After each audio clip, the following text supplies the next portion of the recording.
तो कुछ डाउट है? सफिशिएंट एस्टिमेटर कल हमने डिस्कस किया था, उसमें अगर कुछ पूछना हो किसी को बताओ।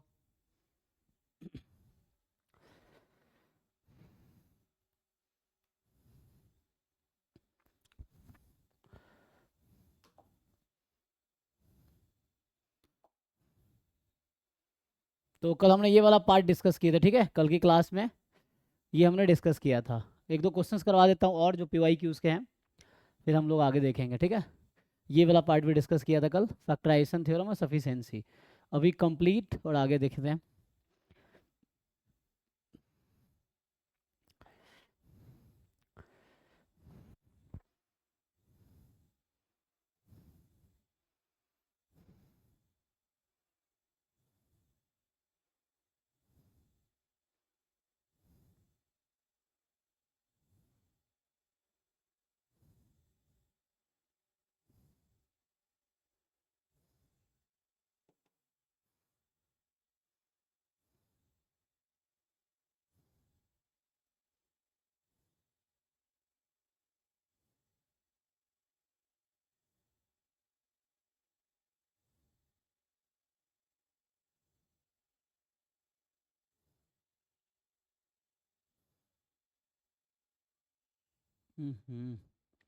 लग रहा है इसमें प्रॉब्लम होगा।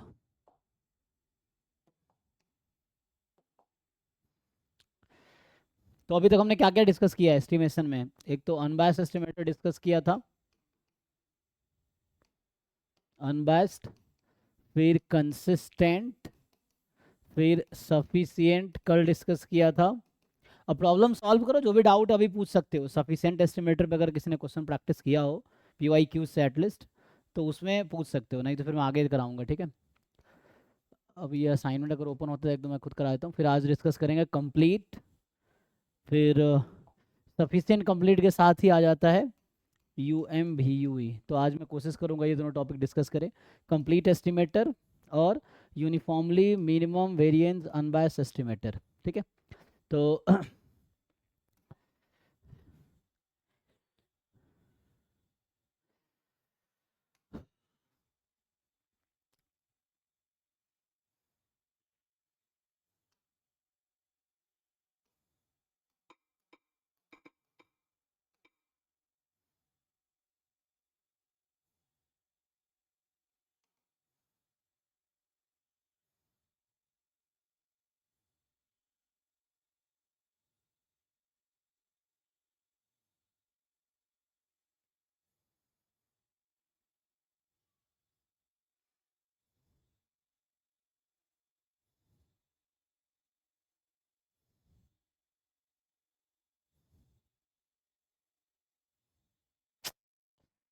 प्रॉब्लम है, ठीक है। अभी वैसे एक दो क्वेश्चन लिख देता हूँ, देखो। तो असाइनमेंट है ना, ड्राइव में, ग्रुप में है, देखो। तो जो एस्टिमेशन वाला असाइनमेंट, एक दो क्वेश्चन जस्ट मैं करवा देता हूँ सफिशिएंट वाला, जो ग्रुप में मैंने पहले भेज रखा है ना असाइनमेंट एस्टिमेशन का। ये जो एस्टिमेशन और मेथड ऑफ एस्टिमेशन वाला है, इसमें देखो। तो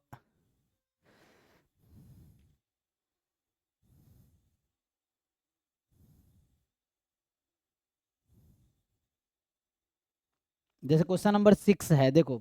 ये तो कल मैंने कराए थे। इस क्वेश्चन में देखो, जैसे ये पूछ रहा है कि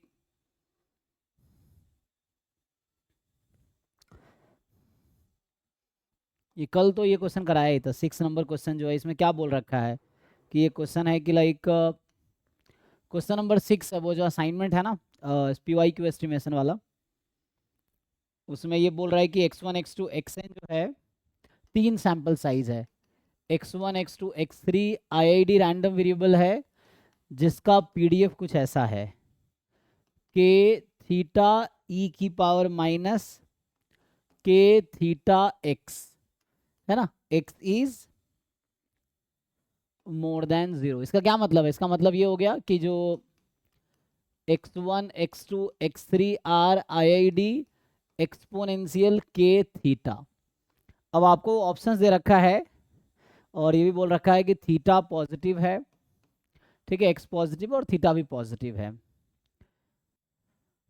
पूछ रहा है आपसे then a sufficient estimator,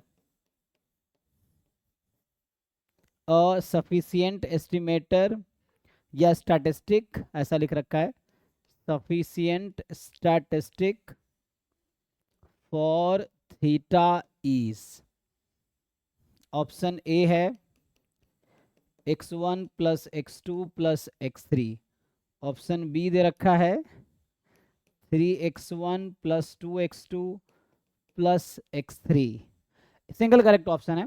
option C दे रखा है x1 plus x2 plus 3x3, option D है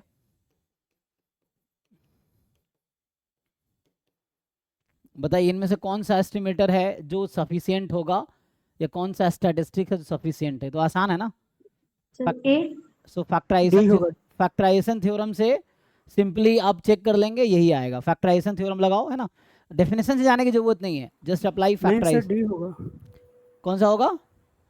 डी। क्यों? डी आएगा इसमें, होगा अच्छा इसमें पूछा गया है, एक मिनट, इसमें पूछा गया है के कि की वैल्यू तो क्या हो गया, के है तो x1 फॉलो करेगा एक्सपोनेंशियल थीटा, x2 फॉलो करेगा एक्सपोनेंशियल 2 थीटा, x3 फॉलो करेगा एक्सपोनेंशियल 3 थीटा। अच्छा एक मिनट, यहाँ पे क्या है, एक्सपोनेंशियल के थीटा है ना, एक मिनट, तो यहाँ पे अगर तुम देखो, अच्छा मैंने के फिक्स कर दिया ना, यहाँ पे के की वैल्यू क्या है, तो यहाँ पे अगर देखोगे एक्स आई ऐसा लिख दो इस वेक्टर की, एक्स के हैज डिस्ट्रीब्यूशन एक्सपोनेंशियल के थीटा, यही ना, जहाँ पे के की वैल्यू है 1 2 3, एक बार चेक कर लो ठीक से, है ना। तो अभी क्या करोगे इसके लिए, आप लाइक्लीहुड फंक्शन लिखो एंड देन फैक्टराइजेशन थ्योरम लगाओ, फिर देखो क्या आंसर आता है, चेक कर लो, है ना। जैसे कुछ लोग ए कह रहे हैं, कुछ लोग डी कह रहे हैं, अब चेक करके बताओ कि क्या आएगा। तो उसके लिए क्या करेंगे, देखो गेस करने के बजाय आप अप्लाई कर लो डेफिनेशन, मतलब जो भी रिजल्ट है, दो तरीका है, एक तो है डेफिनेशन लगाना, दूसरा है फैक्टराइजेशन थ्योरम। तो आप फैक्टराइजेशन थ्योरम लगा कर डिसाइड करो क्या आएगा, ए होगा या डी होगा। सर डी, है ना, अप्लाई फैक्टराइजेशन थ्योरम। तो फैक्टराइजेशन थ्योरम क्या कहता है कि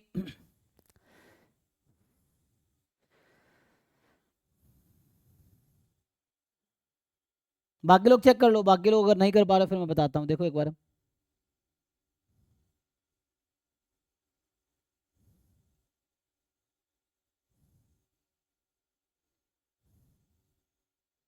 जैसे क्वेश्चन नंबर 22 भी है सफिशिएंट वाला, है ना। तो जो भी सफिशिएंट के क्वेश्चन है सारे ट्राई करो, और अगर नहीं होता है फिर हम यहाँ डिस्कस कर सकते हैं। जो असाइनमेंट में सफिशिएंट के जितने भी क्वेश्चन है अगर आप लोगों ने ट्राई किए हैं तो आप बता सकते हो, हम ट्राई, तो इसका मैं सॉल्व करके देखता हूँ, है ना।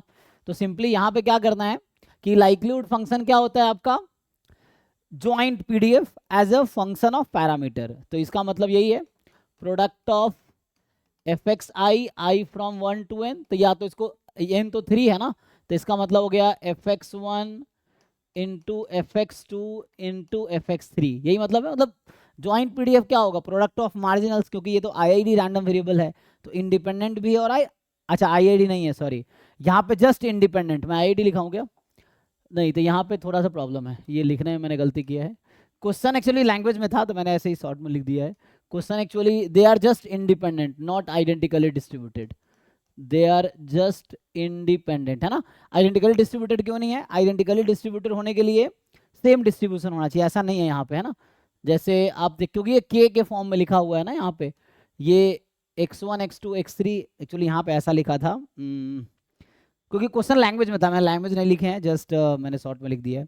ये क्वेश्चन का एग्जैक्ट लैंग्वेज ये है कि x1 x2 x3 xn भी, कौन सा था, x1 x2 x3 भी the independent random variable with xk where k is 1 2 3 having PDF. Assignment group में है ना, देखो 6 नंबर क्वेश्चन भेजा था एस्टिमेशन वाले में, तो पूरा लिखा नहीं है मैंने, ठीक है। अब बाकी लोग चेक करके देखिए, सो मैंने पूरा यह इंडिपेंडेंट है, x1 x2 x3 इंडिपेंडेंस का ये पीडीएफ है, जहाँ पे k की वैल्यू है ना 1 2 3 हो सकती है, ये कहने का मतलब है। तो x1 मतलब this, x2 x3 and so on, ठीक है यहाँ तक। तो पूछ रहा है सफिशिएंट स्टैटिस्टिक क्या होगा, तो यहाँ से अगर आप लिखेंगे तो x1 का डिस्ट्रीब्यूशन क्या है, so if you apply the PDF of x1, तो k की जगह आप 1 रख दीजिए यहाँ पे, है ना, x1 है तो k की जगह 1, एक्चुअली xk था, और यहाँ भी फिर से IID लिख दिया मैंने, गलती, ये IID नहीं होगा। IID क्यों नहीं होगा, यहाँ पे जो है ये जस्ट इंडिपेंडेंट है, नॉट IID। इसकी वजह ये है कि आप जानते हैं k को जब आप 1 रखेंगे इसमें, है ना, जब आप k को 1 रखेंगे तो x1 का डिस्ट्रीब्यूशन होगा एक्सपोनेंशियल थीटा, x2 का डिस्ट्रीब्यूशन होगा एक्सपोनेंशियल 2 थीटा, तो यहाँ से 2 थीटा, x3 का डिस्ट्रीब्यूशन है एक्सपोनेंशियल 3 थीटा। यहाँ तक ठीक है। तो क्योंकि ये k पे डिपेंड कर रहा है ना, ये क्वेश्चन में k के करस्पॉन्डिंग k 1 2 3 हो सकता है, इसके लिए लिख रखा है। तो यहाँ पे आप लिखेंगे तो इसका पीडीएफ होगा थीटा ई की power minus theta 2 theta E की पावर माइनस, एक minute, theta x1 2 theta E की पावर माइनस 2 थीटा x2 और 3 थीटा ई की पावर माइनस 3 थीटा x3। यहाँ तक ठीक है। तो इसको सिंप्लीफाई कर लीजिए। तो अगर आप सिंप्लीफाई करेंगे तो क्या आंसर आएगा? So likelihood function is 6 theta cube e की power minus theta time x1 plus 2x2 plus 3x3, यही है। अब क्या कहते हैं हमारा फैक्टराइजेशन थ्योरम कि आप इसको ऐसा लिखोगे तो 6 को अलग कर लो तो h of x1 x2 x3 and g of theta comma t है ना। तो ये जो g थीटा t है वो आपका ये हो जाएगा and h function you can consider this. तो यहाँ से क्या हुआ, again you know h should not contain theta and g should not contain xi except t को छोड़ के इसमें एक्स्ट्रा कोई एक्साइज नहीं होने चाहिए। तो मतलब जो भी यहाँ पे एक्साइज अवेलेबल है वो t में चला जाएगा। सो यहाँ से t आपको क्या समझ आया कि एक तो हम यहाँ एस्टिमेटर कैपिटल में लिखते हैं, तो यहाँ से आ गया x1 plus 2x2 plus 3x3। ठीक है, आप लोग सही कह रहे थे ना। तो यहाँ तक ठीक है, किसी को डाउट है तो पूछिए। So this is sufficient estimator by factorization theorem, जो न्यूमन फैक्टराइजेशन थ्योरम है उसके हेल्प करके। So this is sufficient estimator, this is sufficient estimator है। नाउ ठीक है, एक और क्वेश्चन देखो, इसी में आई थिंक एक है 22 नंबर, देखो सेम असाइनमेंट में 22 जो है ये बोल रहा है कि x1 x2 xn जो है 22, तो x1 x2 xn देख लेना क्वेश्चन ऊपर असाइनमेंट में 22 नंबर क्वेश्चन है एस्टिमेशन वाले में। तो they are random sample, the random sample अगर कह दिया तो आईआईडी होगा, ठीक। नॉर्मल थीटा कॉमा 1, अब आपसे पूछ रहा है कि जहाँ थीटा कोई रियल नंबर है, अननोन है ना, थीटा बिलोंग्स टू आर है जो कि अननोन है, तो पैरामीटर अननोन है यहाँ पे। Which of the following statistic is are sufficient for theta, जैसे मैंने कहा sufficient for theta, तो ये sufficient for the distribution होता है, तो थीटा लिखो, थीटा स्क्वायर थीटा की उससे कोई फर्क नहीं पड़ेगा। तो यहाँ पे पूछा है कि which of the following is are sufficient estimator for theta और for the family of distribution, तो भी कोई दिक्कत नहीं है। तो यहाँ जो आपको ऑप्शंस दे रखे हैं, this is summation xi i from 1 to n, जो दूसरा ऑप्शन इन्होंने दे रखा है x1 summation xi i from 2 to n, check कर लेना एक बार, ठीक है, कहीं मिस्टेक हो तो बताना। थर्ड है x1, सेकेंड है x2 plus x3 and third है summation xi i from 1 to, नहीं, i from 4 to n, i from 4 to n, ठीक है। And the D option is x1 x2 x3 summation xi, है ना। Guess नहीं करना, आप एक बार ट्राई करके देख लो, फैक्टराइजेशन थ्योरम लगाओ और बताओ क्या आंसर आ रहा है आप लोगों का। जिन लोगों ने पहले सॉल्व करा उनको पता ही होगा। तो बाकी असाइनमेंट कंप्लीट करो, है ना, और जो भी डाउट्स है डिस्कस करो। अभी इन टॉपिक्स के, है ना, जो भी क्वेश्चन है इन टॉपिक के, अनबायस्ड, कंसिस्टेंट, सफिशिएंट, यही 3 डिस्कस किया है। उससे पहले एमएलई एंड एमएमई डिस्कस किया था, एमएलई एंड एमएमई एस्टिमेशन में यही सारे टॉपिक्स अभी डिस्कस हुए हैं। आज मैं ये प्लान कर रहा हूँ, देखते हैं कंप्लीट और यूएमवी अगर हो पाता है तो, ठीक है। जी क्या आया? Sir, all are true. All are true, check करके बताओ बाकी लोग। Yes sir. सो सिंपली आपको है ना अप्लाई करने हैं फैक्टराइजेशन थ्योरम, चेक कर लीजिए एक बारी।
तो मुझे सॉल्व करने की जरूरत है या हो गया? सर कल तो ये वाला क्वेश्चन किए भी थे, इसी तो आपने ऑप्शन लिखवा के करवाया था। नहीं, तुम्हारी उसमें मेमोरी सारे ही आए थे। तुम्हारी मेमोरी कमजोर है, तुम रिवीजन नहीं करते हो। ये किस डिस्ट्रीब्यूशन के लिए था? मेरी भी कल मैंने ऐसे मिस्टेक किया था ना। डिस्ट्रीब्यूशन भी तो इम्पोर्टेंट है हाँ, बस बस। है ना? इससे नॉर्मल नहीं था। हाँ, तो वो क्या लिखा था? वो जो ये क्वेश्चन कराए थे वो कौन सा डिस्ट्रीब्यूशन था? कल जो कराए थे वो कौन सा डिस्ट्रीब्यूशन था? वो पॉइजन एक्सपोनेंशियल ऐसा का था। नहीं नहीं, जब ये ऑप्शंस लिखे थे लास्ट में, लास्ट क्वेश्चन कौन सा डिस्ट्रीब्यूशन के लिए किया था? एक्सपोनेंशियल। एक्सपोनेंशियल के लिए ना। हाँ, इसमें तो वैसा होता है एक्सपोनेंशियल आपको। था। यू हैव टू सी, जैसे कल भी मैं ऐसा किया था, शुरू में मैंने लिख दिए वो पॉइजन के लिए, लेकिन वो बर्नौली लिया हुआ था। तो इट्स नॉट लाइक कि एक क्वेश्चन में सारे डिस्ट्रीब्यूशन फिट होगा। तो डिस्ट्रीब्यूशन इंपॉर्टेंट है ना। जैसे कल ही हमने देखा था कि x1 + 2x2 है, ये सफिशियंट है बर्नौली में, बट सफिशियंट नहीं है पॉइसन में। तो जैसे ये सारे ऑप्शन ट्रू है एक्सपोनेंशियल के लिए जो मैंने कल कराए थे, क्या ये नॉर्मल में भी ऐसा होगा? तो ये तो फैक्टराइजेशन थ्योरम लगाने के बाद समझ आएगा, डायरेक्टली हम गेस नहीं कर सकते, है ना, इस तरह से। तो लगाओ, लिखो लाइक्लीहुड फंक्शन क्या होगा, देन हो जाएगा डिसाइड। तो if you right the likelihood function, है ना, गेस करोगे तो X मिस्टेक्स बार होगा। आता है। तो सिंपली यहाँ है ना सिग्मा 1 है, तो 1/√2 पाई e की power -½ x - theta whole square. इसको सिंप्लीफाई करो। तो यहाँ से जब आप सिंप्लीफाई करेंगे, अभी तक ठीक है जी नॉर्मल में, तो ये हो जाएगा 1/√2 पाई की पावर n, और ये -½ समेसन xi - थीटा का whole square i from 1 to n। ठीक है। सो अब यहाँ पे सिंप्लीफाई कर लो इसको, क्या होता है? तो सिंप्लीफाई करोगे तो क्या बनेगा? ये नॉर्मल ही है ना, क्वेश्चन सही लिखा ना मैंने। X बार। सो ठीक है, यहाँ तक हमारे पास जो डिस्ट्रीब्यूशन है नॉर्मल,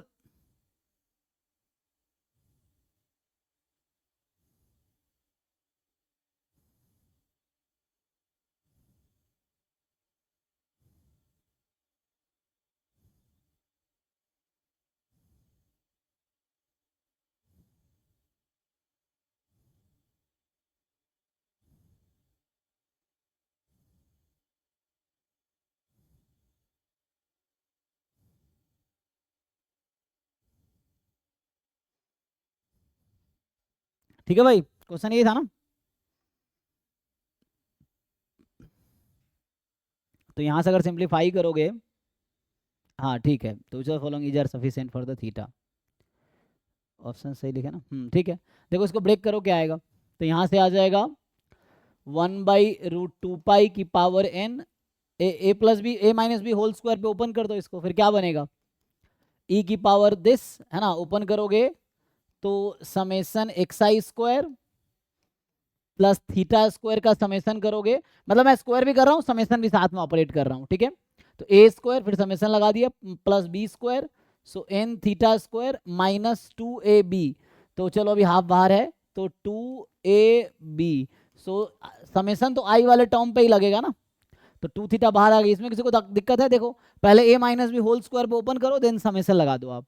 अभी इसको थोड़ा सिंप्लीफाई करते हैं, तो जब सिंप्लीफाई करेंगे तो क्या होगा, 1/√2 इसकी पावर n e की power minus half summation x i square e की power n theta square by 2, फिर e की पावर जब आप ब्रेक करेंगे हाफ हाफ कट जाएगा, minus minus theta summation x आई।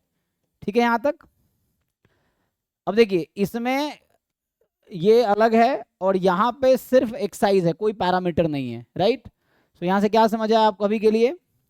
तो अभी के लिए एक तरीके से मैं ऐसा लिख सकता हूं कि h of x1 x2 xn ये है और g of theta comma t अभी के लिए। तो इससे क्या समझ आएगा आपको?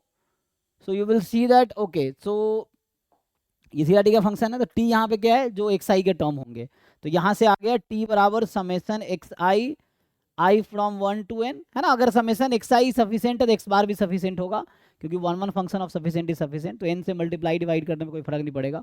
तो है ना, जहाँ x बार सफिशिएंट है वहाँ समेसन xi भी सफिशिएंट होगा, xi सफिशिएंट है x बार भी सफिशिएंट होगा, एंड इस तरह से। सो this is summation xi is sufficient. अब बाकी इसको ब्रेक करके देखो, तो जैसे कल हमने किए थे, अब you can break this term as a product, जो भी आपको चाहिए। जैसे अभी मुझे फर्स्ट ऑप्शन चेक करना था कि क्या ये है, तो आंसर मिला यस। अब नाउ अगर मुझे ये चेक करना है तो can I write this as a product of two terms g1 theta t1 g2 theta t2, जहां पे t1 t2 ये बन जाएगा, ऐसा बना सकते हैं क्या? So easily you can break, है ना।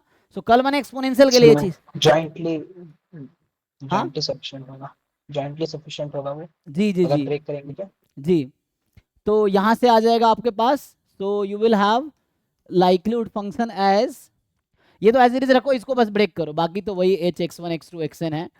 और इसको अगर ब्रेक करोगे तो ये हो जाएगा, है ना, यू कैन ब्रेक e की power theta x1 into e की power theta summation xi i from 2 to n, ऐसा बना सकते हैं। तो अभी के लिए क्या हो गया, ये हो गया g1 थीटा t1 और g इंटू प्रोडक्ट है इंटू g2 थीटा t2, तो यहाँ से t1 कितना हो गया, तो t1 t2 जॉइंटली सफिशिएंट होगा, तो x1 comma summation xi i from 1 to 2 to n, तो ये भी हो जाएगा। सिमिलरली हम ऐसा भी बना सकते हैं कि हम क्या करें, इसको अगर चेक करना है मुझे, so if I want to check this, तो अभी मैं क्या करूंगा, थीटा x1 को अलग e की पावर में, e की power theta x2 plus x3 अलग, फिर e की पावर रेस्ट टर्म्स अलग कर देंगे, है ना, तो ये आ जाएगा। सिमिलरली अगर ये x1 x2 x3, तो ये भी बना सकते हैं, 4 से n था ना, सो तो ये भी हो जाएगा। मतलब जस्ट आपको चेक करना है, क्या ऐसा हम प्रोडक्ट में लिख सकते हैं कि can we write the product of theta into this, मतलब theta and t1 theta t2 theta t3 and so on, तो यस वी कैन राइट, है ना। इसको मैं चाहूँ तो जैसे फोर्थ ऑप्शन अगर लाना है, सो इसी लाइक्लीहुड फंक्शन को वी कैन राइट, h जो है वो तो कॉमन रखो, कोई दिक्कत नहीं है। मेनली होगा जैसे e की power minus theta x1 into e की power minus theta x2 into e की power minus theta x3 into e की पावर माइनस था प्लस था ना, plus theta summation xi i from 4 to n। तो यहाँ से क्या समझ आया आपको कि, है ना, h x vector g1 theta t1 g2 theta t2, ऐसे ही g3 theta t3 and g4 theta t4, तो t1 t2 t3 t4 will be jointly sufficient, है ना। सो t1 की जगह क्या है x1, t2 की जगह x2, t3 की जगह x3, t4 की जगह summation xi i from 4 to n, तो जो भी हम चाहिए उसके हिसाब से हम सेपरेट कर सकते हैं। तो इससे ये समझ आया कि दे आर ऑल सफिशिएंट। किसी को डाउट है इसमें? तो एक्सपोनेंशियल जैसे किया था वैसे ही है, लेकिन ये नॉर्मल डिस्ट्रीब्यूशन था, तो आपको चेक करना था तो हमने इसको चेक किया। सो लाइक्लीहुड फंक्शन ना, likelihood function can be written as in this form, जो भी था। ये तो सिंगल पैरामीटर के लिए, मतलब अगर t कॉमन रखना है, उसके बाद दो चाहिए तो t1 t2 में ब्रेक कर लो product, g1 theta t1 g2 theta t2 and so on हो जाएगा, ठीक है ना। तो इस तरह सफिशिएंट वाले क्वेश्चन कर पाओगे। और कोई क्वेश्चन है किसी को, देखो जिन्होंने ट्राई किया हो, कोई क्वेश्चन अगर नहीं हुआ हो सफिशिएंट वाला जो क्वेश्चन है, बाकी भी ऐसा कोई ऐसा कोई डिस्ट्रीब्यूशन हो सकता है कि जिसमें मतलब ये फैक्टराइज ना हो पाए, ये अभी इसमें तो नहीं मिला है। फैक्टराइज क्यों नहीं हो पाएगा? उसमें तो जहीं नहीं है तो h को 1 ले लेंगे। ऐसे बहुत सारे क्वेश्चन है जहाँ h को मतलब हमने ये वाला वो थ्योरम ही अप्लाई ना हो, मतलब ऐसा डिस्ट्रीब्यूशन पॉसिबल है? न्यूमन का जो फैक्टराइजेशन थ्योरम है ये किसी डिस्ट्रीब्यूशन पे अप्लाई ही ना हो? क्यों नहीं होगा? सब में अप्लाई होगा। ऐसा होता, रेस्ट्रिक्शन होता ना। चलो यूनिफॉर्म 0 थीटा है, इसमें बताओ सफिशिएंट एस्टिमेटर क्या होगा? ऐसा कोई डिस्ट्रीब्यूशन नहीं है जहां पे न्यूमन फैक्टराइजेशन अप्लाई नहीं होगा, हर जगह अप्लाई होगा। तो then sufficient estimator for theta या for the family of distribution?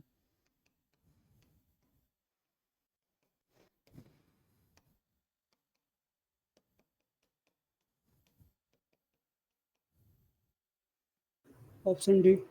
ठीक है ना? तो एक बार ढंग से प्रैक्टिस कर लो, हो जाएगा ना। तो जिन लोगों ने ट्राई किया है चेक करो।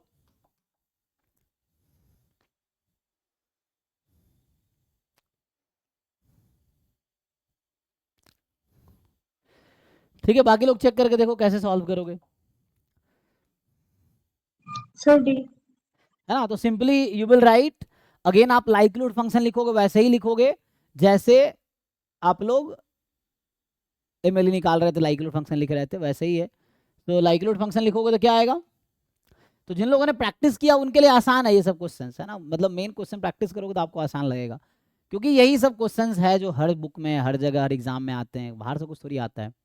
तो यही चीज़ें ढंग से कर लोगे तो हो जाएगा। तो लाइक्लीहुड फंक्शन अगर लिखोगे सो 1/थीटा की पावर n, और यहाँ जो एक्साइज की वैल्यू है, all x i's between 0 and theta, so मतलब थीटा मोर देन एक्साइज, यही ना? Theta more than each x i, मतलब theta more than x1, theta more than x2 and so on, theta more than equal to xn। तो जो common solution आएगा theta more than maximum of all, तो मतलब ये हो जाएगा theta more than equal to nth order statistics. तो ये हो गया लाइक्लीहुड फंक्शन 1/थीटा की पावर n। अब इसको कैसे लिखेंगे? तो आपको इंडिकेटर फंक्शन पता होगा। सो होता क्या है इंडिकेटर फंक्शन, है ना? यही है ना, जहाँ पे ऐसा होगा अदरवाइज 0, आप ऐसा लिख सकते हो 0 अदरवाइज। ये जैसे पीडीएफ में लिखा रहता है 0 अदरवाइज, वैसे ही लाइक्लीहुड फंक्शन भी प्रोडक्ट ऑफ रैंडम सैंपल ही है, पीडीएफ का प्रोडक्ट ना, ज्वाइंट पीडीएफ है ये। सो अभी के लिए ये जो क्या लिखूँ इंडिकेटर फंक्शन क्या होता है ये?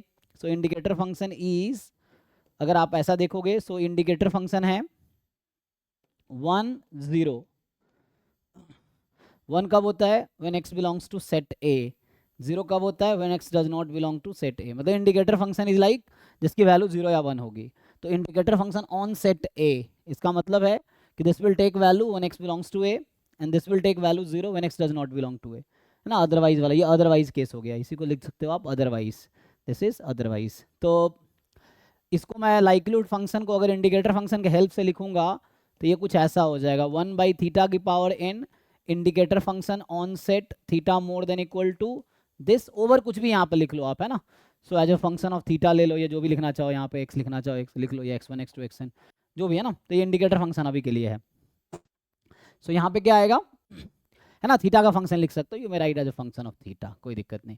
तो अब यहाँ पे क्या है, h x का कोई फंक्शन है तो 1 ले लो, h में क्या दिक्कत है ना? सो यू मे राइट यहाँ 1 इंटू 1 इंटू, तो h जो आपका x1 x2 xn है, दिस h इज 1, यहाँ जो 1 लिखा हुआ है। बाकी g of theta comma t, सो ये है g of theta comma t, है ना?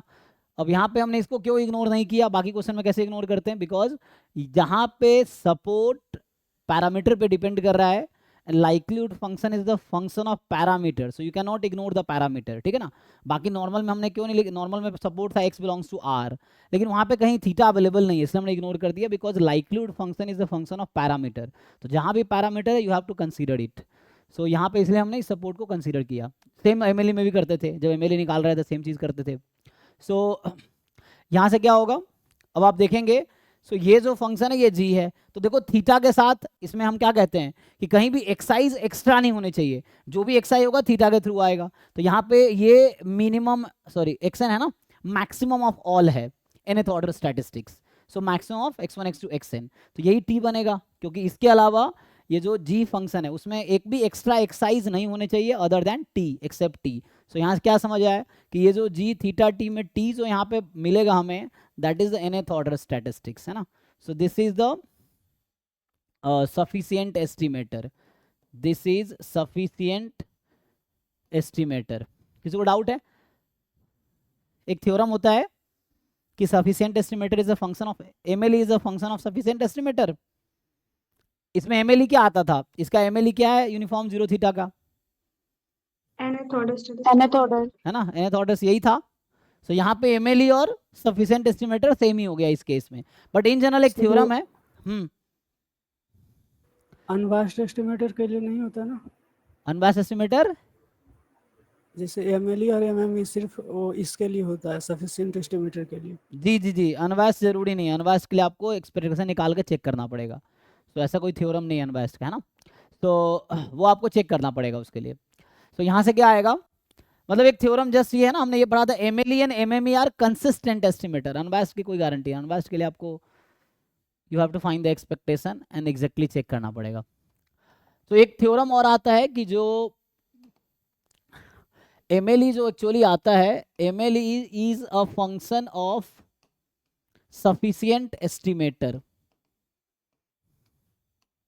एस्टिमेटर या स्टैटिस्टिक, है ना? Sufficient statistic.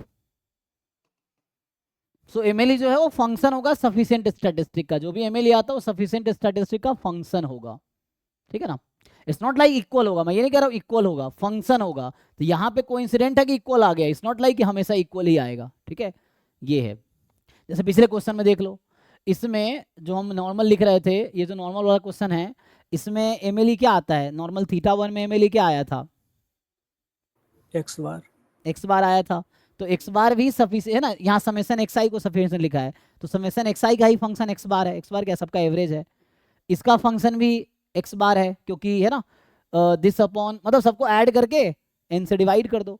तो जो एमएलई है वो फंक्शन ऑफ होगा, it is a function of sufficient estimator. It's not equal to नहीं कह रहे, फंक्शन होगा, है ना? So with the help of sufficient estimator कोई फंक्शन मिलेगा जो एमएलई के इक्वल आ जाएगा, है ना? जैसे यहाँ पे है, इसका फंक्शन क्या लेंगे? तो 1/n टाइम दिस। अगर ये t यहाँ पे सफिशिएंट है तो t/n इज द एमएलई। अगर ये मान लो t1 t2 है तो यहाँ पे t1 plus t2 upon n is the MLE. यहाँ t1 t2 t3 है तो t1 plus t2 plus t3 upon n is the MLE. यहाँ t1 t2 t3 t4 है तो t1 plus t2 plus t3 plus t4 upon n is the MLE.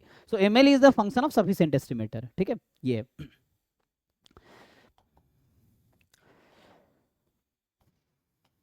आगे बढ़ते हैं फिर। बाकी क्वेश्चन प्रैक्टिस करो, डाउट है तो अभी पूछ सकते हो, या अभी कराऊंगा ना असाइनमेंट तो मैं डिस्कस करूंगा ही।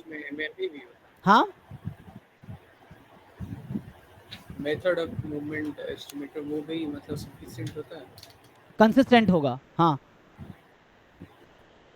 नहीं, सफिशिएंट होता है कि नहीं होता? नहीं नहीं, उसकी कोई गारंटी नहीं है। एमएमई क्या होता एमएलई भी सब, एमएलई इज नॉट सफिशिएंट। मैं कह रहा हूँ MLE is consistent, MLE is not sufficient. MLE is the function of sufficient estimator, it's not sufficient. मैं ये नहीं कह रहा हूँ कि MLE is a sufficient estimator, I am not saying that. MLE is a function of sufficient estimator. MLE sufficient जरूरी थोड़ी होगा, ठीक है ना? दोनों में डिफरेंस क्या हो जाता है? दोनों में मतलब जैसे उसमें कंसिस्टेंट में एस्टिमेटर होता है, तो इसमें फंक्शन हो गया तो फंक्शन तो कुछ और भी आ सकता है ना, जैसे एमएलई में वो मैक्सिमाइज करना चाहिए ना, तो जरूरी थोड़ी है कि सफिशिएंट एस्टिमेटर मैक्सिमाइज ही करेगा उस लाइक्लीहुड फंक्शन को। डेफिनेशन दोनों का अलग अलग है ना। एमएलई वो है कि जो लाइक्लीहुड फंक्शन को मैक्सिमाइज करेगा, तो जरूरी थोड़ी है कि अगर MLE is the point of value of theta that maximizes a likelihood function. अब सफिशिएंट ये थोड़ी है कि सफिशिएंट थीटा की वो वैल्यू है जो लाइक्लीहुड फंक्शन को मैक्सिमाइज करेगी। तो जरूरी थोड़ी है कि सफिशिएंट एस्टिमेटर मैक्सिमाइज ही करेगी।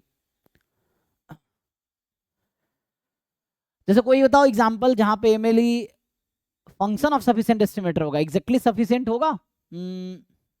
कोई ऐसा एग्जांपल बताओ जहां एमएलई सफिशिएंट नहीं है।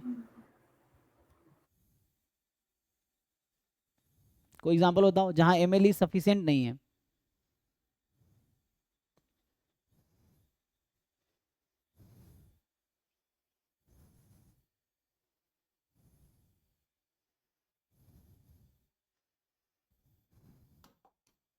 क्या होगा? तो उसके लिए मुझे ढूंढना पड़ेगा एग्जाम्पल, है ना। चलो कोई एग्जाम्पल लेते हैं, जैसे हाँ सर ऐसा कोई एग्जांपल तो नहीं हो सकता ना, क्योंकि एग्जिस्ट कर रहा है तो उसका फंक्शन सफिशिएंट होगा ही। लेकिन एग्जैक्टली एमएल ही सफिशियंट होगा ऐसा गारंटी है? सर एमएल, मे भी हो सकता है, मे भी ना भी हो। हाँ तो वही एग्जाम्पल क्या है जहां ना हो, वही पूछ रहा हूँ। जरूरी थोड़ी है, वरना लिखा हो थ्योरम होता कि जैसे मैं लिखा हूँ थ्योरम में, हमने थ्योरम लिखे थे कि हमने पहले एक थ्योरम लिखा है कि एमएलई इज कंसिस्टेंट एस्टिमेटर, ये लिखा था ना। तो why are we not writing MLE is sufficient estimator? मैं ऐसा क्यों नहीं लिख रहा हूँ कि एमएलई सफिशिएंट एस्टिमेटर है? तो इसका मतलब कोई ना कोई एग्जाम्पल होगा। So what is that example? Question ये है। सर लाप्लास वाला में होगा। लाप्लास में बताओ, दोनों निकालो। लाप्लास में एमएलई क्या है और सफिशिएंट एस्टिमेटर क्या है, ढूंढ के बताओ। सैंपल मीडियन आ जाएगा। सैंपल मीडियन एमएलई है, सफिशिएंट एस्टिमेटर क्या होगा?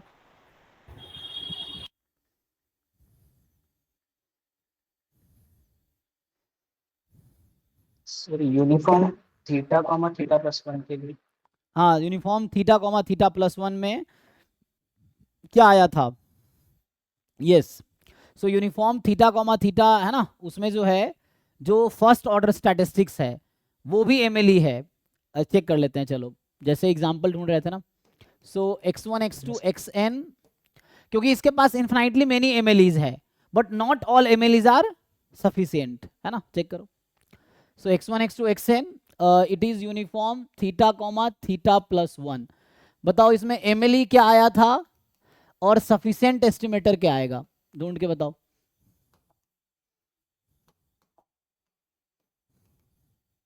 सफिशिएंट एस्टिमेटर ऑफ थीटा, ये क्या होगा?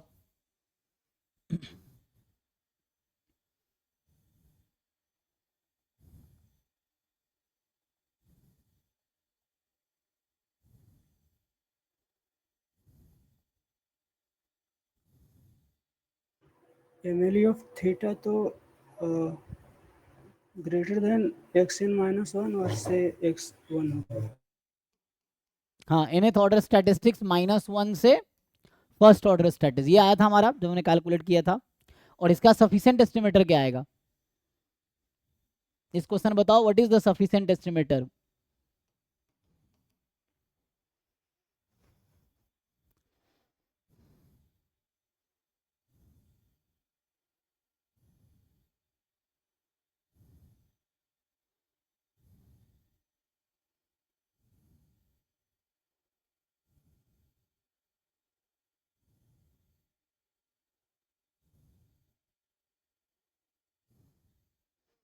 निकाल नहीं पा रहे हो? अभी तो सफिशिएंसी पढ़ाया है, लगाओ। जैसे ये यूनिफॉर्म थी, जैसे यूनिफॉर्म जीरो थीटा का मैंने भी सॉल्व किया है, उसी तरीके से uniform theta theta plus one का होगा। तो question is what is the sufficient estimator for theta in this distribution, uniform theta comma theta plus one. सोच के बताओ।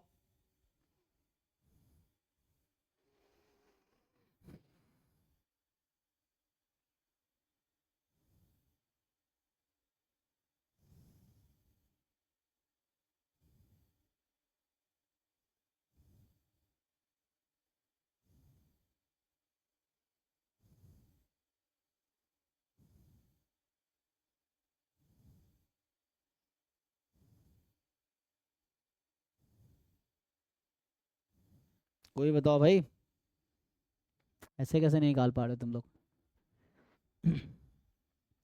कोई निकाल पाएगा कि नहीं? दिमाग लगाओ, फैक्टराइजेशन थ्योरम लगाओ ना। फैक्टराइजेशन थ्योरम लगाओ। Write the likelihood function and then see किसका फंक्शन आ रहा है। H x H x one x two x n and G theta comma T, क्या टी टी टी क्या बनता है? देखो क्या आया।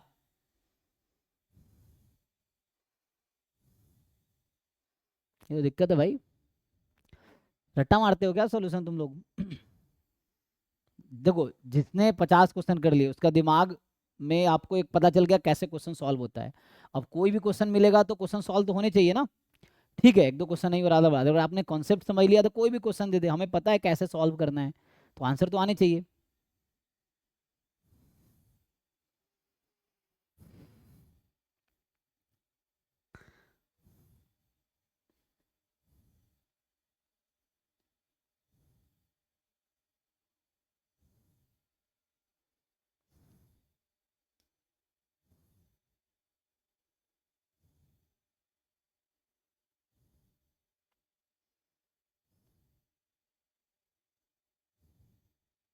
कोई तो बताओ भाई, गेस तो करो कम से कम। लाइक्लीहुड फंक्शन लिख सकते हो इसका? ये तो गजब है भाई। प्रोडक्ट 1 और xi belongs to 0 theta two theta plus 1। क्या बोल रहे हैं? ऑर्डर 1 क्या बोल रहे हैं? First order statistics.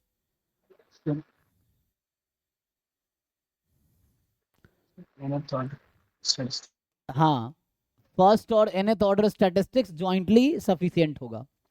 तो है ना, ये एक ऑर्डर पेयर है, तो these two are jointly sufficient, है ना, ये जॉइंटली सफिशिएंट है। बट ये एमएलई थोड़ी है, x1 एमएलई xn एमएलई है, क्योंकि ये बोथ आर जॉइंटली सफिशिएंट। तो MLE is the function of sufficient statistics. MLE जो है इन दोनों का फंक्शन है, सेम थोड़ी है। ये एक ऑर्डर पेयर है, these two are jointly sufficient. अच्छा, यहाँ पे भी एग्जाम्पल था हमारे पास, जैसे ये सफिशिएंट एस्टिमेटर है। देखो मैं पूछ रहा था ना, ये सफिशिएंट एस्टिमेटर है, ये एमएलई थोड़ी है। एमएलई तो उसमें क्या था, इसमें एमएलई तो एक्स बार आया था। इवन ये भी एमएलई नहीं है क्या? समेशन xi एमएलई है इसका? मैं जो काउंटर एग्जांपल तुम लोगों से पूछ रहा हूं, तो यहाँ भी काउंटर एग्जांपल है। नॉर्मल θ1 में एमएलई ऑफ थीटा होता है x बार, और सफिशिएंट एस्टिमेटर ये चारों है। तो क्या ये सबके इक्वल है? ये एमएलई इन सबके इक्वल है, चारों के इक्वल है। इक्वल होना अलग चीज है ना, फंक्शन होना अलग चीज है। जैसे X square is function of X, अब ये थोड़ी बोलेंगे X square equal to X, ऐसा बोल सकते हैं क्या? तो आई होप जिन लोगों को डाउट था उनको समझ आया होगा मैं क्या बोलना चाह रहा हूं। तो यहाँ बोलने का मतलब ये है कि sufficient statistics is not necessarily MLE, या एमएलई इज नॉट। हाँ, समझा नहीं, बताइए।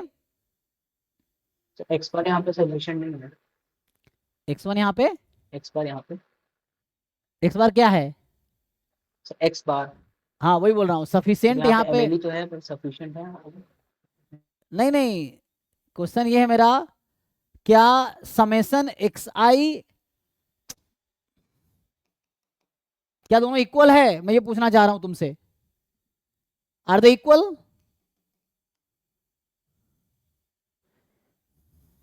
No sir. Summation xi is sufficient estimator, right? क्या समेशन xi एमएलई है?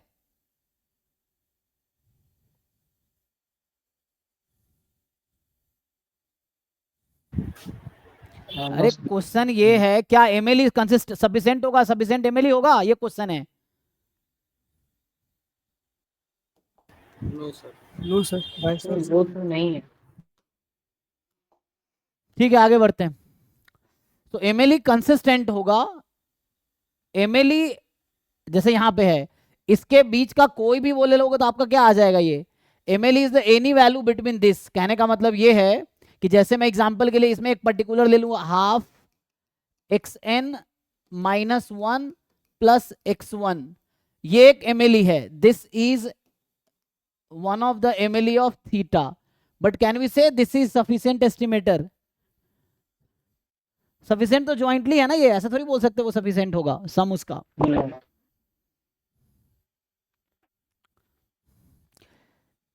ठीक है ना, मतलब ये एक थ्योरम है कि एमएलई इज ये वाले कैसे, यही पूछ रहा हूँ। MLE is a function of sufficient statistics. जी, अभी किसी को पूछना है कुछ? सर इसका सफिशिएंट फर्स्ट ऑर्डर और nth ऑर्डर स्टैटिस्टिक्स का जॉइंट कैसे आया? ज्वाइंट कैसे आया? तुम क्या सॉल्यूशन रट्टा मारते हो? तो पूछ रहा था, सॉल्यूशन रट्टा मारते हो? नहीं, मैं कर रहा था तो लाइक्लीहुड फंक्शन तो 1 आ रहा था उसका। तो यहाँ भी तो 1/θ की पावर है ना। यहाँ पे nth ऑर्डर स्टैटिस्टिक्स कैसे सफिशिएंट आया है? अगर तुम्हें ये समझ आ रहा है तो वो भी समझ आना चाहिए। मुझे ये बताओ, अगर आपको ये समझ आ रहा है तो वो सेम ही तो है, क्या ही डिफरेंस है? देखिए, और उसका पीडीएफ में ओनली 1 होगा। अरे भाई तो क्या दिक्कत है, ओनली 1 होगा? पीडीएफ 1 है जब x की वैल्यू थीटा से थीटा प्लस 1 है। हमें पीडीएफ में इंटरेस्ट थोड़ी है, हमें लाइक्लीहुड फंक्शन में इंटरेस्ट है ना? तो हमें इसमें इंटरेस्ट थोड़ी है कि पीडीएफ क्या है, हमें इसमें इंटरेस्ट है कि लाइक्लीहुड फंक्शन क्या है। चाहे एमएलई निकालना हो, चाहे सफिशिएंट चेक करना हो। तो सफिशिएंट चेक करना हो तो फैक्टराइजेशन थ्योरम लगाएंगे, फैक्टराइजेशन थ्योरम में लाइक्लीहुड फंक्शन चाहिए मुझे, तो मुझे पीडीएफ से थोड़ी मतलब है। क्या है लाइक्लीहुड फंक्शन? 1 into 1 into 1। अब यहाँ से ठीक से लिखो इसको, ये मैंने पहले भी एमएलई, जब इसका एमएलई निकाला होगा तो बताया होगा। क्या आता है लाइक्लीहुड फंक्शन इसका? एक्स nth ऑर्डर स्टैटिस्टिक्स -1 से first order statistics. Theta more than equal to nth order statistics -1 less than this. तो अभी मैं ऐसा लिख देता हूँ, theta is more than equal to nth order statistics -1 less than equal to first. अभी मैंने कहा इंडिकेटर फंक्शन अगर यूज करेंगे, जैसे 0 अदरवाइज, यही लिखते हैं ना पीडीएफ में आप लोग, 0 अदरवाइज, तो इसके करस्पॉन्ड लाइक्लीहुड फंक्शन क्या है? ज्वाइंट ही तो है। तो अगर मैं इसको ठीक से लिखूं तो ये है 1 into indicator function on set theta between nth order statistics -1 to first order statistic and is a function of theta. अब इसको अगर मैं फिट करूं ऐसा, h of x1 x2 xn comma g of theta t या g of theta t। अब सोचो, तो ये तो this should not contain theta, तो इसकी वैल्यू 1 ले लिया हमने। This is a function of theta and t, so this is a function of theta and t। तो यहाँ पे कोई भी एक्साइज एक्स्ट्रा नहीं होने चाहिए other than t। So what are the function of x's t? यहाँ क्या बनेगा? अब तुम अगर xn लोगे तो x1 छूट जाएगा। g function must be free of x1 x2 xn except t, या x's will be in the t only, there is no extra x's. तो यहाँ t मुझे क्या कंसीडर करना पड़ेगा? तो t इन दोनों को कंज्यूम कर लेगा भाई, तभी तो होगा, वरना एक्स्ट्रा बच जाएगा। ये हो गया।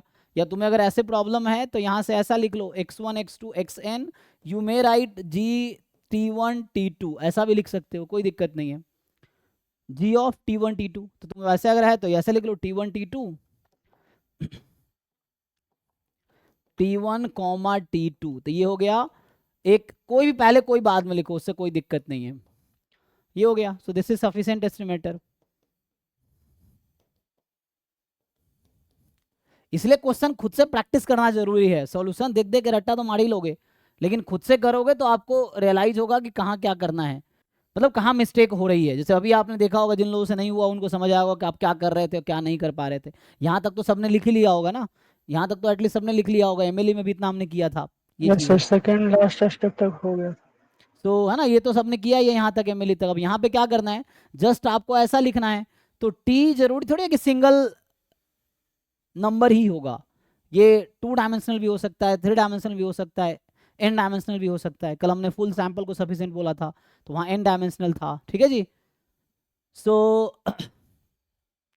अभी डाउट है किसी को? देखिए, तो आप ऐसा भी लिख सकते हैं, जैसे मैं लाइक्लीहुड फंक्शन जब मैं ऐसा बता रहा था आपको, कि जैसे मैंने अभी लाइक्लीहुड जो मैं फैक्टराइजेशन थ्योरम बताया हूँ आप लोगों को, कि आप ऐसा लिख लो, h of x vector into G of theta T, या इसी को मैंने अभी आपको ऐसे बताया था कि g1 theta t1 g2 theta t2, या आप इसको ऐसा भी लिख सकते हैं, कोई दिक्कत थोड़ी है। इसको कंबाइनली आप ऐसा लिखो, g of theta comma t1 comma t2, same चीज है तीनों।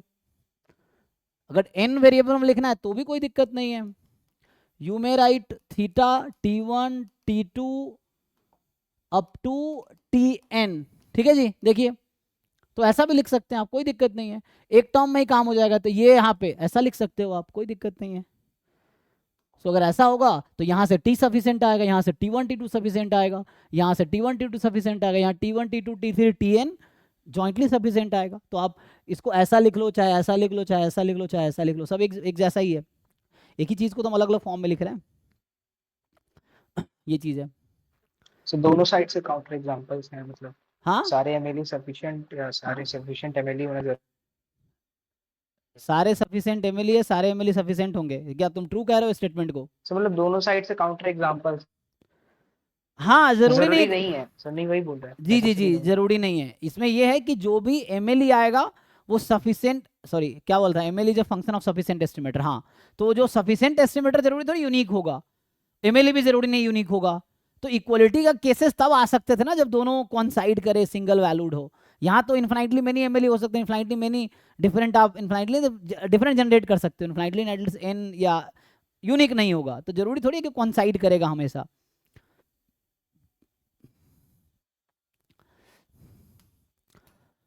सर ठीक है, तो आगे बढ़ते हैं। तो अभी आते हैं हम कंप्लीट एस्टिमेटर पे या कंप्लीट स्टैटिस्टिक। ठीक है, स्टैटिस्टिक ही एस्टिमेटर होता है, तो any statistics can be considered as estimator. तो कंप्लीट स्टैटिस्टिक क्या होगा ना, कंप्लीट का डेफिनेशन क्या है? तो ये कहता है कि लेट x1 x2 xn, पहले तो ठीक से आपको सारा डेफिनेशन याद रखना है, फिर आपको याद रखना है कौन कौन सा थ्योरम है जो इजीली बता देगा। जैसे मान लो एमएलई निकाल लिया तो एमएलई कंसिस्टेंट होगा, इसकी गारंटी है, तो एमएलई निकाल लिए तो कंसिस्टेंट भी आ गया। बाकी कंसिस्टेंट के लिए बहुत सारे रूल्स थे, 3 4 5 डिफरेंट तरीके हैं कंसिस्टेंट के लिए। Weak law of large number भी है, उधर मीन वेरिएंस वाला तरीका भी है, डेफिनेशन भी है, फिर एमएलई कंसिस्टेंट होता है, फिर वो N time T N plus B N वो भी है, कई सारे डिफरेंट तरीके हैं। तो वो सब तुम्हें रिवाइज करोगे तो दिमाग में रहेगा, वरना भूल जाओगे। तो कंप्लीट स्टैटिस्टिक क्या होगा? Let x1 x2 xn be a random sample from a statistic या from a distribution.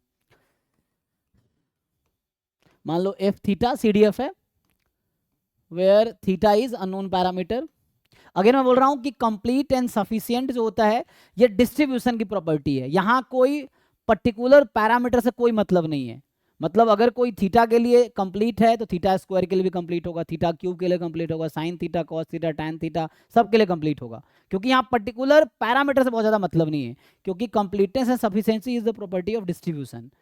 Unbiased and consistent was the property of parameter. तो वहां पैरामीटर इंपॉर्टेंट है अनबायस्ड में, और कंसिस्टेंट में पैरामीटर इंपॉर्टेंट है, किसका अनबायस्ड बोल रहे हो, किसका सफिशिएंट बोल रहे हो, वो वहां इंपॉर्टेंट है। यहाँ पे ये इंपॉर्टेंट नहीं है कि किसका सफिशिएंट किसका, ये पूरे डिस्ट्रीब्यूशन के लिए सफिशिएंट है, पूरे डिस्ट्रीब्यूशन के लिए कंप्लीट है। ठीक है, तो पैरामीटर से यहाँ मतलब नहीं है बहुत ज्यादा, मतलब थीटा हो या फंक्शन ऑफ एनी थीटा हो, उससे कोई उसके थीटा के लिए सफिशिएंट है तो एनी फंक्शन ऑफ थीटा के लिए सफिशिएंट या कंप्लीट होगा अगर है तो।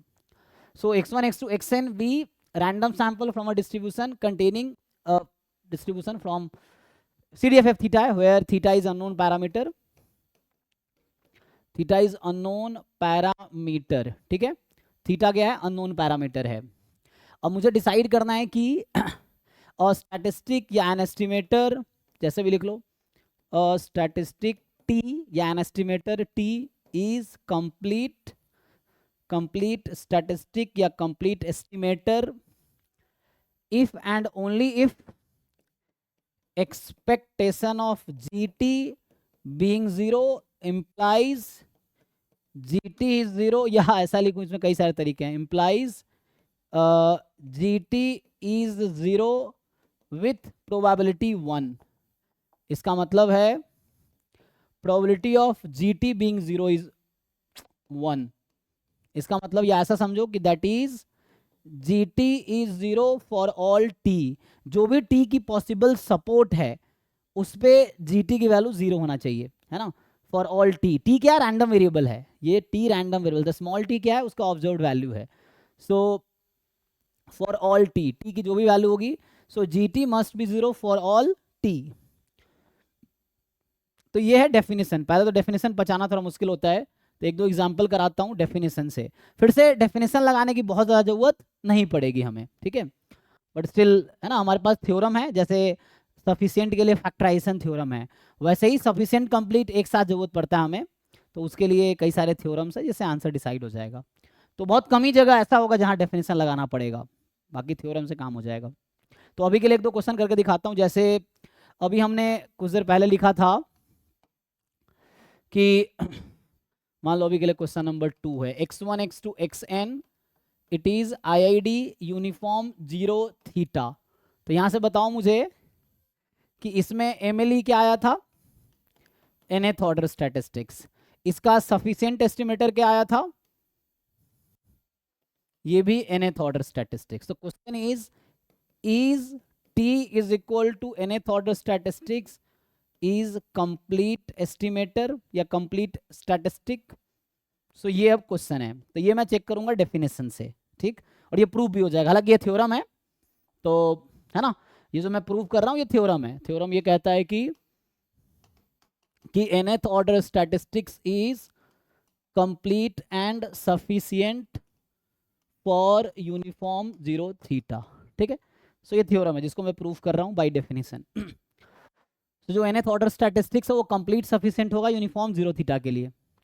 तो सफिशिएंट है ये तो आप ऑलरेडी देख चुके हो यूजिंग फैक्टराइजेशन थ्योरम, अभी कुछ देर पहले लिखा था। अब आते हैं कंप्लीट चेक करने के लिए। कंप्लीट के लिए क्या तरीका है? कंप्लीट के लिए है कि तुम अज्यूम करो एक्सपेक्टेशन ऑफ जीटी जीरो है और प्रूव करके दिखाओ कि जीटी जीरो होगा फॉर ऑल टी, है ना, या probability of GT zero is 1। इसका मतलब यही है कि टी के हर वैल्यू के लिए जीटी जीरो है, मतलब पूरा सैंपल स्पेस, टी तो रैंडम वेरिएबल है, रैंडम वेरिएबल करता क्या है, सैंपल स्पेस के आउटकम को नंबर पे मैप करता है। तो कह रहा है टी की जो भी सपोर्ट है, जो भी टी का रेंज है, हर टी के रेंज के लिए जीटी को जीरो होना चाहिए। ठीक, तो अभी के लिए मैं आपको ये चेक करके बताता हूँ, बट दूसरा एक क्वेश्चन ये करेंगे, एक और क्वेश्चन लिख देता हूँ जो डेफिनेशन से करके बताऊंगा। हमने अभी कल प्रूव किया था कि x1 plus x2 is sufficient for the Bernoulli theta, कल यहीं से स्टार्ट किए थे, डेफिनेशन से भी किया था और फैक्टराइजेशन थ्योरम से भी किया था। सो वही क्वेश्चन मैं रिपीट करता हूँ कि x1 x2 are IID Bernoulli theta, ये है। तो कल हमने यहीं से स्टार्ट किया था ना सफिशिएंट, तो यहाँ से हमने क्या प्रूव किया था कि t is equal to x1 plus x2 is sufficient, ये कल प्रूव किया था ना हमने, डेफिनेशन से भी किया था, फैक्टराइजेशन थ्योरम से भी। अब क्वेश्चन है अगेन कि क्या ये सफिशिएंट है? Is t is equal to x1 plus x2 complete? Sufficient तो है ही, क्या कंप्लीट है? क्वेश्चन ये, क्या ये कंप्लीट एस्टिमेटर होगा? Is it a complete estimator, है ना? आंसर यहाँ भी यस है, बट प्रूफ कैसे होगा, क्वेश्चन ये है। तो ये सब थ्योरम से भी हो जाएगा आगे ये वाला। चलो इसको डेफिनेशन से ही दो क्वेश्चन कर देता हूँ, बाकी और भी क्वेश्चन है, जैसे PYQs में भी आया हुआ क्वेश्चन है, वो तो हम चलो चेक कर लेंगे, PYQs वाला भी इस दोनों के बाद, है ना। तो चलो इसको स्टार्ट करते हैं। तो हमें क्या करना पड़ेगा इसके लिए? सो हमें अज्यूम करना है expectation of GT is zero. अच्छा जी क्या है, what is G here? For any function G, यहाँ पे जी पे कोई रेस्ट्रिक्शन नहीं है, ये कह रहा है फॉर एनी फंक्शन जी, चाहे जी कोई भी फंक्शन हो, जी पे कोई रेस्ट्रिक्शन नहीं है, जी कोई भी फंक्शन हो, GT जीरो आने चाहिए, तब बोलेंगे T sufficient estimate, sorry T is the complete estimator, तब बोलेंगे डेफिनेशन है। ठीक है, तो इसको यहाँ से चेक करो, इसको चेक करता हूँ। तो मैंने expectation of GT zero put कर दिया। ठीक, तो पहले तो एक्सपेक्टेशन ऑफ GT निकाल लेते हैं, फिर जीरो पुट करेंगे। तो इसका क्या मतलब है कि T मेरा क्या है, तो nth ऑर्डर स्टैटिस्टिक्स है, expectation of G of nth order statistic. और आपको पता है ना एक्सपेक्टेशन ऑफ Gx, अगर x कोई रैंडम वेरिएबल है तो एक्सपेक्टेशन ऑफ Gx हम कैसे फाइंड करते हैं, ये पता है सबको? How to find expectation of Gx into PDF, है ना। हाँ, तो वैसे ही ये भी हो जाएगा। तो यहाँ पे आ जाएगा G ऑफ x इंटू जो रैंडम वेरिएबल है उसका PDF। किसका PDF लेंगे? nth ऑर्डर स्टैटिस्टिक्स का PDF। सपोर्ट क्या होगा यहाँ पे? 0 से थीटा। ठीक, नाउ ये जरा कंटिन्यू करो। अभी पहले ये कैलकुलेट कर लेता हूँ, फिर इसको जीरो पुट करेंगे हम। अच्छा टी है ना, बेटर है मैं यहाँ एक्स के बजाय टी लिखूँ तो आपको डेफिनेशन सही से अब समझ पाओगे, है ना। तो बेटर है मैं टी ही लिख के चलता हूँ। ठीक, क्योंकि ये टी था ना मेरा GT, टी तो nth ऑर्डर स्टैटिस्टिक्स है, तो GT into PDF of xn in variable t। अब ये 0 से थीटा G ऑफ t। अब मुझे ये बताओ what is the PDF of nth order statistics? n, 1। नहीं PDF बताओ, यूनिफॉर्म 0 1 थोड़ी है। सो यहां से क्या बनेगा? n into CDF of uniform 0 theta. तो यूनिफॉर्म 0 थीटा का CDF होगा x अपॉन थीटा। ठीक है, इसकी पावर n-1, चेक कर लो, इंटू PDF 1/थीटा d थीटा। यू चेक, आप लोगों को निकालना आता है nth ऑर्डर स्टैटिस्टिक्स का PDF? हमने लास्ट टाइम फॉर्मूला लिखा था, nth ऑर्डर स्टैटिस्टिक्स का PDF होता है n into CDF of x, CDF की power n-1 into PDF। Class में देखो जब ऑर्डर स्टैट्स पढ़ा रहे थे तब हमने nth ऑर्डर स्टैटिस्टिक्स का पीडीएफ का फॉर्मूला लिखाया था, वो यूज करना है। सीडीएफ की जगह यूनिफॉर्म 0 थीटा हमारा पॉपुलेशन है, उसका सीडीएफ रखना है। पीडीएफ की जगह यूनिफॉर्म 0 थीटा का पीडीएफ रखना है ऑर्डर स्टैटिस्टिक्स के फॉर्मूले में, nth ऑर्डर स्टैटिस्टिक्स के फॉर्म। ये सीडीएफ आएगा यूनिफॉर्म 0 थीटा में, सीडीएफ x अपॉन थीटा होता है, पीडीएफ 1 अपॉन थीटा है। अब ये हो गया, तो इसको थोड़ा सा सिंप्लीफाई करो। तो इसको सिंप्लीफाई करोगे,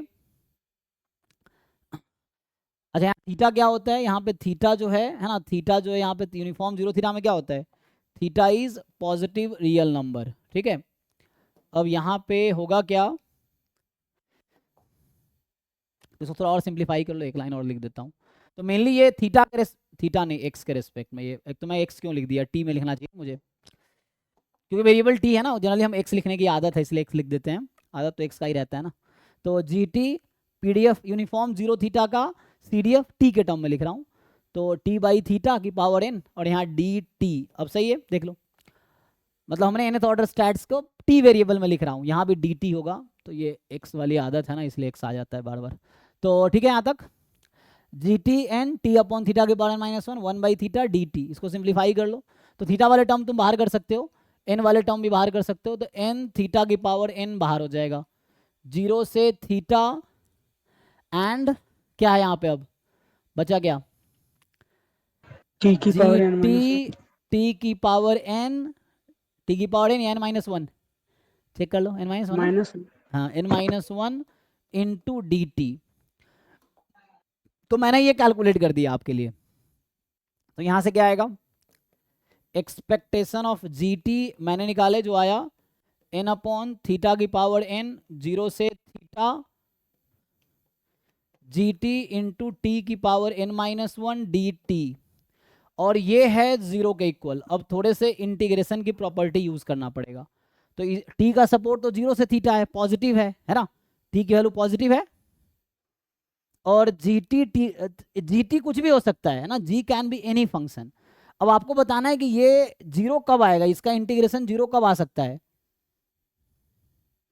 तो यहाँ थोड़े से इंटीग्रल की प्रॉपर्टी यूज होगी। सोचो ये इंटीग्रेशन 0 के इक्वल कब आएगा, थीटा जब 0 हो तो, थीटा 0 होगा तो इन्फिनिटी हो जाएगी, अगर थीटा को 0 करोगे तो n अपॉन 0 तो इन्फिनिटी हो जाएगी।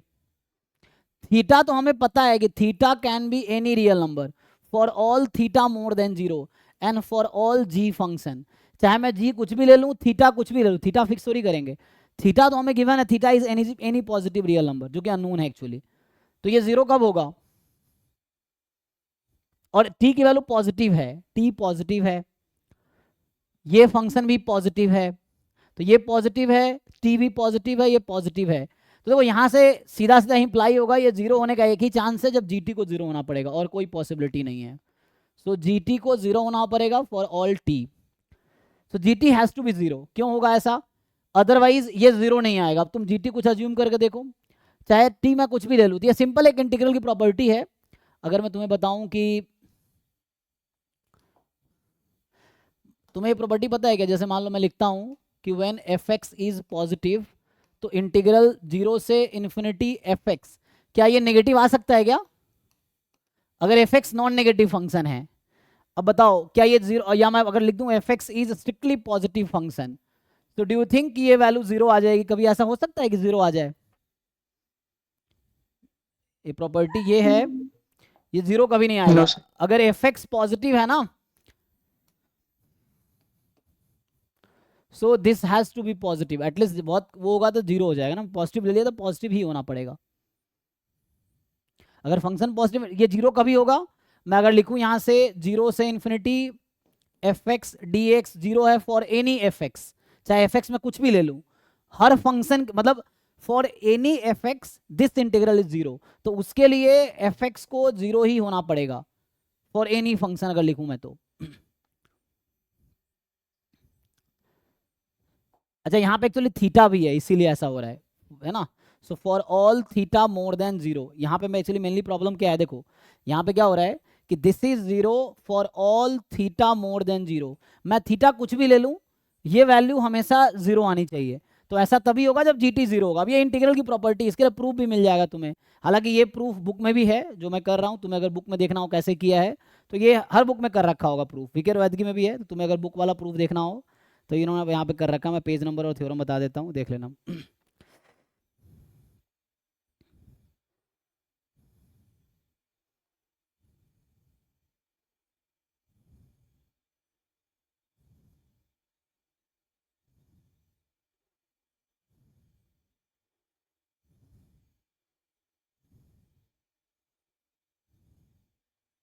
यहाँ 2-3 एग्जाम्पल के लिए कर रखा है, ठीक है।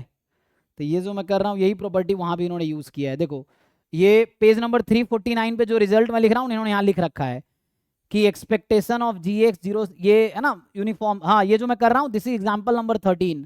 तो ये जो मैंने सॉल्व किया है this is example number 13, page number 348, chapter 8, section 8.3, विकेर वैद्य वाली जो बुक है उसमें, ठीक है। So you can check this.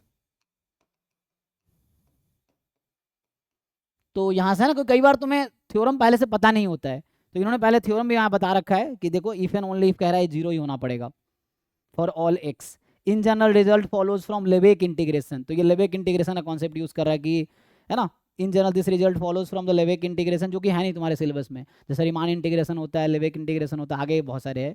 So Levesque integration use कर रहा है। If G is a continuous function and we differentiate both side then G theta has to be zero, वो तो थ्योरम बता रहा है तुम्हें। इन जनरल ये रिजल्ट यूज किया, मैं ये बोलना चाह रहा हूँ, ठीक है।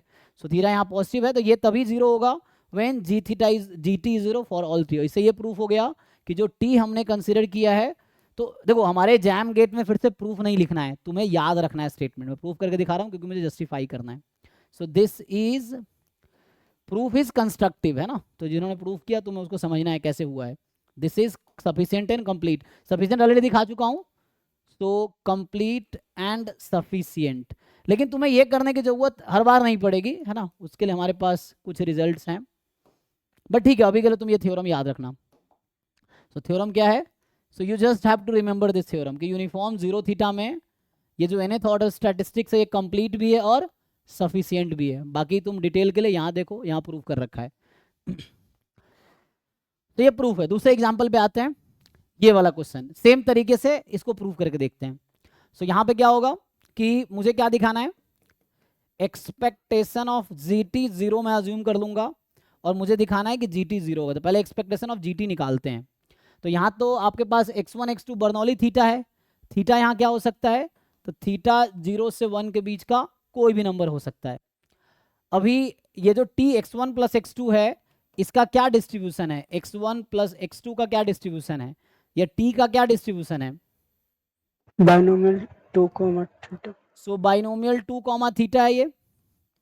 सो इट इज बाइनोमियल 2 थीटा। अब इसमें लगाइए आप लोग। सो t का सपोर्ट क्या है, what is support of t, 0 1 2, यही होगा ना, t 0 1 2। तो मुझे दिखाना है जी T zero for all T. For all T means 0 1 2 तीनों के लिए। तो इसका क्या फॉर्मूला होगा, summation G T into probability T is equal to T. Support क्या है टी का, 0 से 2 तक, 0 1 2, यही है। इसको थोड़ा सिंप्लीफाई कर लो। So summation T from 0 to 2, G T तो एज इट इज रहेगा। अब इसको खोलो, 2 चूज टी, थीटा की पावर टी 1 माइनस थीटा की पावर 2 माइनस टी, ये था ना, p की पावर x 1 माइनस पी का माइनस एक्स। तो यहाँ t लिख रखा है। इसको ओपन भी कर सकते हो, है ना। जैसे ओपन करोगे तो क्या होगा, 0 रख दो, तो g 0 इंटू 2 चूज 0 है ना, तो ये हो जाएगा 1 माइनस थीटा का स्क्वायर। g1 2 चूज 1, तो g1 2 चूज 1 2 हो जाएगा ना, तो into 2 theta 1 minus theta plus g2 into theta square, ये आ जाएगा। तो ये आया एक्सपेक्टेशन ऑफ gt। अब क्वेश्चन ये है कि हमें क्या करना होता है यहाँ पे, if expectation of gt is 0, so मतलब मैं इसको 0 पुट कर रहा हूँ, g0 into 1 minus theta whole square plus g1 into 2 theta 1 minus theta plus g2 into theta square is 0 for all theta belongs to 0 to 1। कह रहा है this equation has कितने सॉल्यूशन है, थीटा यहाँ वेरिएबल है, सो इस equation के पास कितने सॉल्यूशन है, थीटा की कितनी वैल्यू इसके पास सेटिस्फाई कर रही है इसको, how many solution this equation has. हाँ ऐसे एक क्वाड्रेटिक इक्वेशन थीटा में है, लेकिन ये क्वेश्चन आपको बता रखा है, उसने बोला एक्सपेक्टेशन ऑफ जीटी इज 0, ये गिवन है आपको, मतलब this is 0 for all theta belongs to 0 to 1। So 0 से 1 के नंबर, हर नंबर इसके बीच का सॉल्यूशन है, मतलब इस इक्वेशन का सॉल्यूशन है। So this equation has infinitely many solution. तो ऐसा कब होगा, है ना। So each gx has to be 0। देखो ये थोड़े से लोअर क्लास वाले कॉन्सेप्ट यूज होते हैं। अगर मैं ऐसा लिखूं ax square plus bx plus c 0 for all x more than 0, तो इसका क्या मतलब है, मतलब इस इक्वेशन के पास हर पॉजिटिव रियल नंबर इसका सॉल्यूशन है।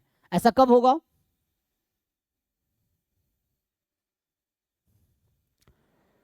ये क्वाड्रेटिक इक्वेशन है जिसके पास इनफाइनाइटली मेनी सॉल्यूशन है। इवन मैं अगर ये बोल दूं कि ax square plus bx plus c is equal to 0 has 3 distinct real roots, then ये गारंटी देगा कि a has to be 0, b has to be 0 and c has to be 0। Why, because quadratic equation can have at most 2 roots, है ना। एक quadratic equation के पास कितने roots हो सकते हैं, नॉन जीरो क्वाड्रेटिक इक्वेशन की बात कर रहा हूं, और non zero quadratic equation can have at most 2 roots, but मैं बोल रहा हूं इस क्वाड्रेटिक इक्वेशन के पास 3 डिस्टिंक्ट रूट्स हैं, 3 डिस्टिंक्ट रूट्स। तो किसी क्वाड्रेटिक इक्वेशन में 3 डिस्टिंक्ट रूट कब मिल सकता है, जब वो 0 पॉलिनोमियल होगा और कोई रास्ता नहीं है। तो उसके लिए a को 0 होना पड़ेगा, b को 0 होना पड़ेगा, c को 0 होना पड़ेगा। अदरवाइज ऐसा कोई क्वाड्रेटिक तुम लिख के दिखा दो जहां 3 रूट्स आ जाए, ऐसा कोई क्वाड्रेटिक तुम्हें लगता है तुम लिख दोगे जो नॉन जीरो क्वाड्रेटिक इक्वेशन होगी जहां पे 3 रूट आ जाएंगे। और यहाँ तो इन्फिनाइटली मेनी रूट्स है, हर पॉजिटिव रियल नंबर रूट है, यहाँ भी इन्फिनाइटली मेनी रूट्स है, 0 से 1 के बीच में हर रियल नंबर इसका रूट है, तो ये क्वाड्रेटिक ही तो है। अगर सिंप्लीफाई करो तो something into theta square, something into theta, something into plus something आएगा, उसको सिंप्लीफाई करो। सो ऐसा तभी पॉसिबल है ना, मतलब क्वाड्रेटिक में अगर 2 से ज्यादा रूट कहीं पे गिवन है तो इसका मतलब वो 0 पॉलिनोमियल है, तभी पॉसिबल है, वैसा पॉसिबल नहीं है। सो या एटलीस्ट 3 रूट्स में ऐसे लिख दूं एग्जैक्टली लिखने की वजह है ना, है एटलीस्ट 3 डिस्टिंक्ट रूट, मान लो ऐसा लिख, this has at least 3 distinct roots, इसका मतलब इट हैज टू बी 0, यहाँ भी यही कहना चाह रहा हूँ। So a has to be 0, b has to be 0, c has to be 0। ये सब बेसिक 11th-12th वाला कंसेप्ट है क्वाड्रेटिक इक्वेशन का।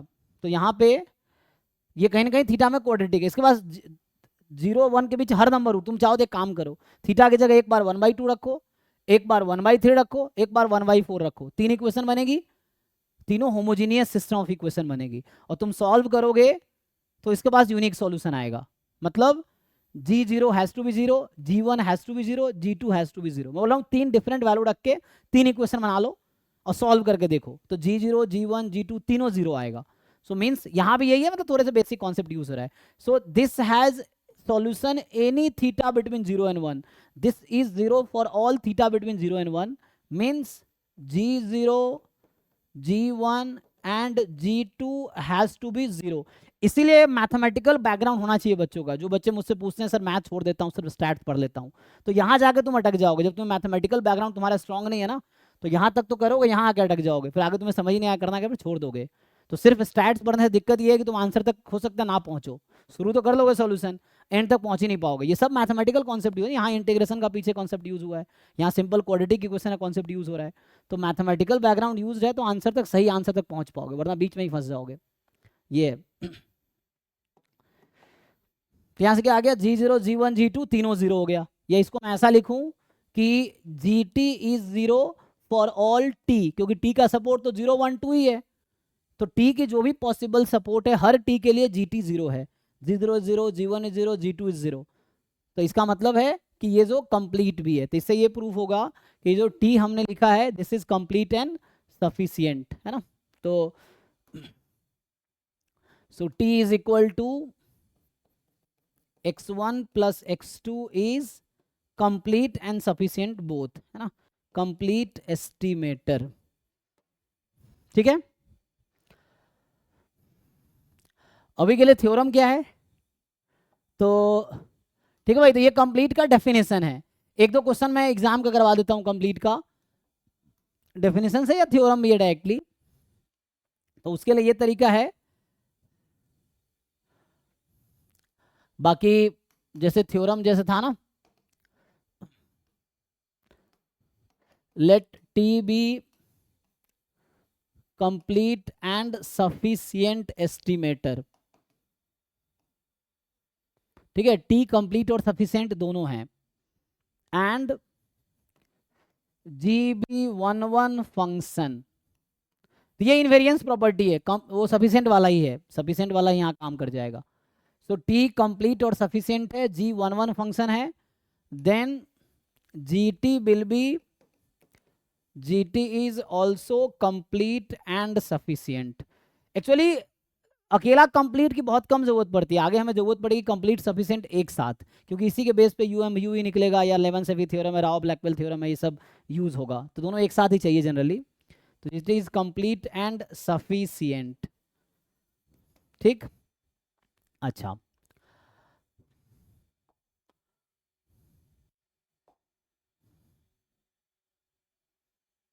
ठीक है ना, ये इनवेरियंस प्रॉपर्टी है, तो this is invariance property complete sufficient के लिए, this is the invariance property of complete and sufficient.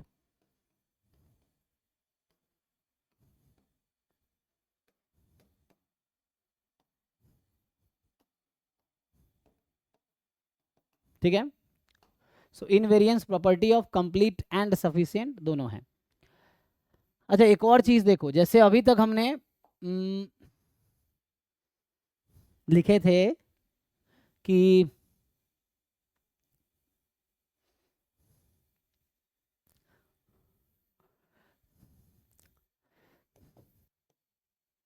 let x1 x2 xn be a random sample from distribution f theta, है ना। सो यहां पे ऐसा है कि if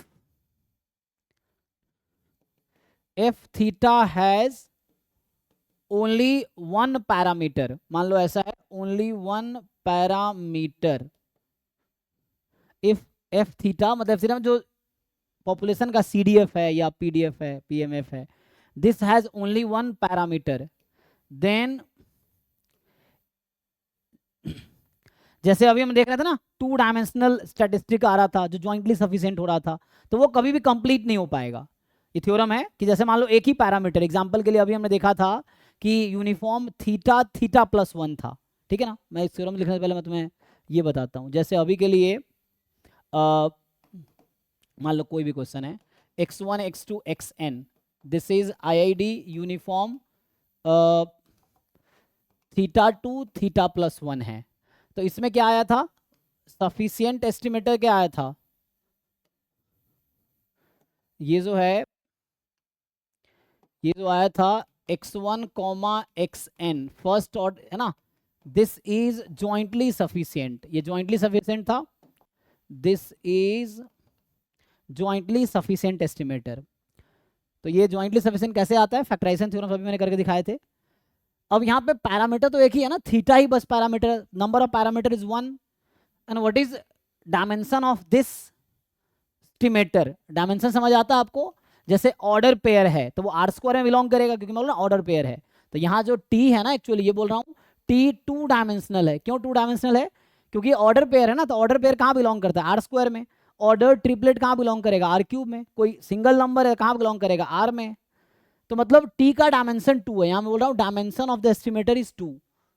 सो यहाँ जो है नंबर ऑफ पैरामीटर जो है, number of parameter in uniform theta and theta plus 1, इसमें है 1, और डायमेंशन ऑफ सफिशिएंट एस्टिमेटर क्या है, डायमेंशन ऑफ जो ये एस्टिमेटर है, सफिशिएंट एस्टिमेटर है 2। तो ये कभी भी कंप्लीट नहीं हो पाएगा, क्योंकि अगर एक पैरामीटर है तो only one dimensional estimator can be complete. It's not like सारे कंप्लीट होंगे, can be complete, may not B, but अगर जो कंप्लीट होगा वो उसका डायमेंशन वही होगा जो एक्चुअल नंबर ऑफ पैरामीटर है डिस्ट्रीब्यूशन में. सो मतलब क्या बोल रहा हूँ, सो ये जो एस्टिमेटर जो यहाँ पे आया है इसका डायमेंशन 2 है, पैरामीटर तो एक ही है, तो ये जो 2 डायमेंशनल एस्टिमेटर है this will not be complete, है ना, ये कभी कंप्लीट नहीं हो पाएगा. क्यों भाई, अगर इसको डेफिनेशन से जस्टिफाई करना है तो सिंपली हम दिखा सकते हैं कि यहाँ पे हो सकता है कि एक्सपेक्टेशन ऑफ जीटी को तुम 0 दिखा दो but GT may not be 0. यहाँ पे ये है GT may not be 0 for some T, है ना, for some T, GT may not be 0 for some T, ऐसा हो सकता है. क्यों भाई, जैसे अभी के लिए मैं सिंपली आपसे पूछ लूं कि जैसे मेरे पास ऑब्जर्व्ड वैल्यूज दे रखी हैं, सो यहाँ पे कैसे होगा, है ना, ये थ्योरम है, मैं अब यहाँ पे थ्योरम लिखा था, इसको मैं कंप्लीट कर देता हूँ. तो थ्योरम कहाँ गया, सो अभी के लिए रिजल्ट समझो, बाकी क्वेश्चन तो अभी करते करते समझ आ जाएगा क्या कहना चाह रहा हूँ. x1 x2 xn f theta है, if f theta has only one parameter then any estimator of dimension at least two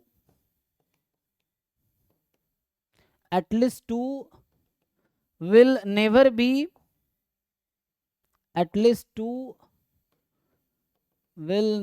be complete estimator. जैसे मैं अगर पीछे के एग्जांपल्स पे आऊं जो अभी हम सॉल्व कर रहे थे, नॉर्मल वाला पे आओ जो हम देख रहे हैं, सेकंड क्वेश्चन देखा था, इसमें आ जाओ. इसमें चारों सफिशिएंट है. इस डिस्ट्रीब्यूशन में कितने पैरामीटर है, एक. तो अगर पूछेंगे कौन सा कंप्लीट है इसमें से, so what do you think, क्या बीसीडी कंप्लीट एस्टिमेटर हो पाएगा? No sir. तो जो थ्योरम कह रहा है, थ्योरम के अकॉर्डिंग अगर डिस्ट्रीब्यूशन में एक पैरामीटर है तो 2 डायमेंशनल, 3 डायमेंशनल, 4 डायमेंशनल एस्टिमेटर कभी भी सब कंप्लीट हो ही नहीं सकते. ये थ्योरम है, ठीक है ना. सो ये कभी कंप्लीट नहीं हो सकता. अगर पूछे कंप्लीट कौन कौन सा है तो अब मुझे प्रूव करना पड़ेगा कि समेशन एक्स आई कंप्लीट है. तो यहाँ summation x I complete and sufficient है, रेस्ट जो है दे आर नॉट कंप्लीट. मैं बस रिमार्क में लिख दे रहा हूं यहाँ पे कि जो ऑप्शन बी सी डी है कि B C D are not complete estimator. आपको रीजन समझ आ रहा होगा, समझ आ रहा है क्या बोल रहा हूँ. ये 2 डायमेंशनल है, मतलब टूटना नहीं चाहिए. हाँ ये 2 डायमेंशनल है, 3 डायमेंशनल है, ये 4 डायमेंशनल है, तो ये कभी भी कंप्लीट नहीं हो सकता किसी भी डिस्ट्रीब्यूशन में. ये वाला कंप्लीट एंड सफिशिएंट दोनों हैं. कैसे प्रूव करेंगे, तो आगे थ्योरम लिखा सर देता हूं. अगर इस क्वेश्चन में अगर 2 पैरामीटर रहता तो बी वाला हो सकता था ना? हाँ यस, अगर यहाँ 2 पैरामीटर है, जैसे मैं अगर लिखता हूँ नॉर्मल म्यू सिग्मा स्क्वायर, तो वहां मैं लिखाऊंगा कि समेशन एक्स आई और समेशन एक्स आई स्क्वायर वो ज्वाइंटली कंप्लीट एंड सफिशिएंट दोनों हैं. या x bar comma S square का जो ऑर्डर पेयर है वो कंप्लीट एंड सफिशिएंट दोनों हैं. कब, जब यहाँ नॉर्मल म्यू सिग्मा स्क्वायर होगा, तो उस केस में 2 डायमेंशनल वाला ही कंप्लीट और सफिशिएंट होगा. ठीक है, तो मैं आता हूँ उस पर भी आता हूँ. जैसे मैं अभी के लिए मैं लिख के बताऊं, अगर आपको जस्ट अभी के लिए मैं थ्योरम बता देता हूँ, बाकी इसको प्रूफ मैं अभी कराऊंगा एक थ्योरम से. तो अभी के जस्ट आपके है ना जो आपने पूछा है उस पर एक क्वेश्चन करवा देता हूँ तो आपको ये समझ आएगा. जैसे अभी के लिए जस्ट मैं एज अ थ्योरम ही लिखा देता हूँ, चलो इसको प्रूफ मैं आगे करा दूंगा. लेट x1 x2 xn, मतलब ये थ्योरम है नहीं एक्चुअली, ये क्वेश्चन है, लेकिन मैं एज अ थ्योरम लिखा रहा हूँ कि तुम याद रखना, एग्जाम में सेम एज ऑप्शन आते हैं ये सब. So it is IID normal mu comma sigma square where mu and sigma square are both unknown. ठीक है, देन पहला स्टेटमेंट ये है कि ये जो एस्टिमेटर है समेशन एक्स आई और summation x i square, this is jointly complete and sufficient estimator. Complete भी है और सफिशिएंट भी है, complete and sufficient estimator. More x bar and S square, तो आप एक्स बार एस स्क्वायर पहचानते हो. X bar is the sample mean, S square is the sample variance.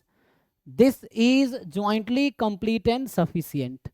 उसकी वजह ये है, एक मिनट, उसकी वजह ये है ये कि this is the one one function of these two, क्योंकि ये तो चलो n से डिवाइड कर दोगे तो x बार आ जाएगा, और इन दोनों के टर्म में इसको लिखे जा सकते हैं। सो x bar and S square is jointly complete and sufficient estimator. ये अभी जस्ट इसके लिए लिखा दिया मैंने। तो यहाँ पे दो पैरामीटर है, तो अकेला ना तो समेशन एक्स आई कंप्लीट सफिशिएंट हो सकता, ना समेशन एक्स आई स्क्वायर हो सकता है। अकेला कोई भी कंप्लीट ना कंप्लीट है ना सफिशिएंट है। अकेला एक्स बार या एस स्क्वायर ना कंप्लीट है ना सफिशिएंट है। ज्वाइंटली मतलब दोनों मिलके कंप्लीट सफिशिएंट बना रहा है। यहां पे चूंकि दो पैरामीटर है इसीलिए, ठीक है। जबकि मैं अगर लिखाऊं, ये सब का प्रूफ है, मतलब ये क्वेश्चंस है जिसका मैं भी सॉल्यूशन कराऊंगा थ्योरम के हेल्प से। डेफिनेशन जाना बहुत डिफिकल्ट है ना, डेफिनेशन से प्रूफ करने में 2-3 पेज खर्च हो जाएगा ये सब में, तो मैं थ्योरम के हेल्प से करा दूंगा। थ्योरम का स्टेटमेंट यूज, जैसे फैक्टराइजेशन थ्योरम था तो सफिशिएंट के लिए था, वैसे ही अभी आएगा कि पैरामीटर एक्सपोनेंशियल फैमिली का कॉन्सेप्ट या पिटमैन-कुपमैन थ्योरम आता है, तो उसको मैं भी लिखाऊंगा तो उससे समझ आ जाएगा। सो यहाँ पे क्या है कि एक और जस्ट मैं इसी के कोरोलरी के तौर पे कि let's say x1 x2 xn it is IID normal theta comma 1, मैंने वेरिएंस फिक्स कर दिया। तो होता क्या है देन, ये जो समेशन एक्स आई बोलो या एक्स बार बोलो, दोनों कंप्लीट सफिशिएंट। मैं ये बोल रहा हूँ, पहला पॉइंट ये है कि ये जो समेशन एक्स आई है complete and sufficient for theta. जिसमें कुछ है ना, जस्ट याद रखना है, ऐसे यूनिफॉर्म जीरो थीटा में nth order statistics complete sufficient दोनों था, हमने प्रूव किया है उसको, अभी ये सब भी प्रूव करूंगा। दूसरा, x bar is a one one function of summation x i, कैसे, एक्स अपॉन एन ले लेंगे, एन से डिवाइड कर देंगे, वन वन रहेगा। So x bar is the one one function of this, तो हमने भी पढ़ा था one one function of complete sufficient estimator is complete sufficient, तो इसीलिए x bar is also complete and sufficient estimator. और फिर से मैं कह रहा हूँ, कंप्लीट एंड सफिशिएंट में पैरामीटर का कोई कंट्रीब्यूशन ज्यादा है नहीं, मेन डिस्ट्रीब्यूशन का कंट्रीब्यूशन है। तो कंप्लीट सफिशिएंट है वो डिस्ट्रीब्यूशन के लिए, पैरामीटर से कोई ज़्यादा मतलब ही नहीं है कि इनसे डिवाइड किया, यहाँ वहाँ पे डिवाइड करना पड़ेगा क्या, नहीं, जरूरत नहीं है यहाँ पे, ठीक है। So x bar is complete and sufficient for theta, या इनफैक्ट थीटा लिखने के बजाय पूरा डिस्ट्रीब्यूशन लिख लो। So normal theta comma 1, normal theta comma 1। तो यहाँ सिंगल पैरामीटर है तो वन डायमेंशनल एस्टिमेटर्स ही कंप्लीट सफिशिएंट हो सकते हैं, ठीक है। मतलब दोनों की बात कर रहा हूँ, एटलीस्ट कंप्लीट की बात कर रहा हूँ, है ना। सफिशिएंट में तो डायमेंशन ज़्यादा भी हो सकता है, अगर ओनली सफिशिएंट की बात करूँ तो, जैसे अभी आपने देखा ये नॉर्मल थीटा 1 वाले में कि 4 ऑप्शन था, चारों ऑप्शन सफिशिएंट था। हमने एक्सपोनेंशियल वाले में देखा था कि 4 ऑप्शन कल लिखे थे, चारों सफिशिएंट, 6 ऑप्शन अलग लिखे थे, सब सफिशिएंट था। जैसे अभी मैं कल एक थ्योरम लिख रहा था, यहाँ पे जैसे मैं ये लिख रहा था ना कि ये जो टी है फुल सैंपल, तो ये मैंने लिखा था full sample is sufficient estimator, right. क्या ये कंप्लीट होगा? से ज्वाइंटली अगर होता है तो मतलब ज्यादा हो गया इसका डायमेंशन, और पैरामीटर चूंकि एक ही अननोन है तो कंप्लीट नहीं होगा, कंप्लीट नहीं होगा, है ना। तो ये कंप्लीट नहीं होगा अगर पैरामीटर लेस देन n है उस डिस्ट्रीब्यूशन में। मान लो है ना कि जो पॉपुलेशन जहां से ये आया है, अगर ऐसा है x1 x2 xn comes from a distribution having number of unknown parameter less than n है, तो ये कभी कंप्लीट नहीं हो सकता, ठीक है ना। इस तरह से अगर सिंगल पैरामीटर मान लो, for a family of distribution containing single parameter, containing single parameter theta अभी के लिए, तो देन जो टी होगा, टी जो मैंने लिखा full sample, this will not be complete, not complete estimator या कंप्लीट स्टैटिस्टिक। तो ये कंप्लीट नहीं हो पाएगा क्योंकि यहाँ n डायमेंशनल ये एस्टिमेटर हो गया और पैरामीटर तो एक ही है, तो वन डायमेंशनल वाला ही कंप्लीट हो सकता है, इट्स नॉट लाइक सारे होंगे, मतलब मे बी ये है, लेकिन जो कंप्लीट होगा वो गारंटी है कि वन डायमेंशनल ही होगा अगर एक पैरामीटर है तो, ठीक है। या मैं इसी थ्योरम, मतलब जो थ्योरम लिख रहा था मैं इसी को दूसरे शब्दों में अगर लिखूं इस थ्योरम को, तो ये मैं कहना चाह रहा हूं कि like so let T be a complete estimator for a distribution containing k parameters, k unknown parameters, ठीक। देन आपसे पूछूं कि what is dimension of this estimator, dimension of estimator T is, बताइए, के है ना, तो एग्जैक्टली क्या होगा। तो अगर कोई कंप्लीट एस्टिमेटर है किसी कम डिस्ट्रीब्यूशन, भी नहीं हो सकता, हाँ लेस देन भी नहीं हो सकता, नहीं, लेस देन भी नहीं हो सकता। हाँ के इक्वल रहेगा, ठीक है।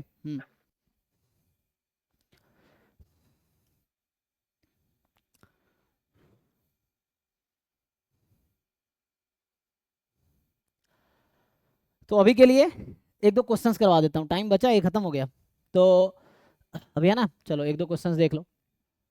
जैसे मैं क्या करवाना चाह रहा था वो प्रूफ ना, अच्छा ये थ्योरम लिख लो, छोड़ो, पिटमैन कुपमैन थ्योरम लिख लो, है ना। तो इससे कंप्लीट सफिशिएंट दोनों आ जाएगा। क्या स्पेलिंग है इसका, कुपमैन KOO आई थिंक। तो ये कहता है, अभी के लिए मैं ये अभी के लिए सिंगल पैरामीटर के लिए लिखा रहा हूँ, वही 2 पैरामीटर 3 सिंगल पैरामीटर के लिए। मान लो ऐसा है कि late x1 x2 xn be a random sample, this be IID random variables from a distribution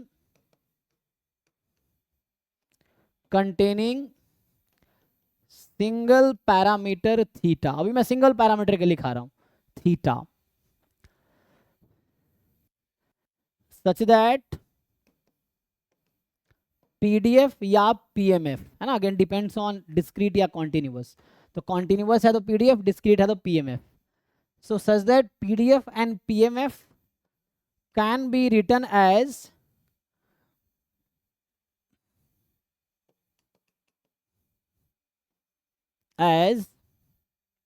तो अभी मैं सिंगल नोटेशन यूज कर रहा हूं FX दिस।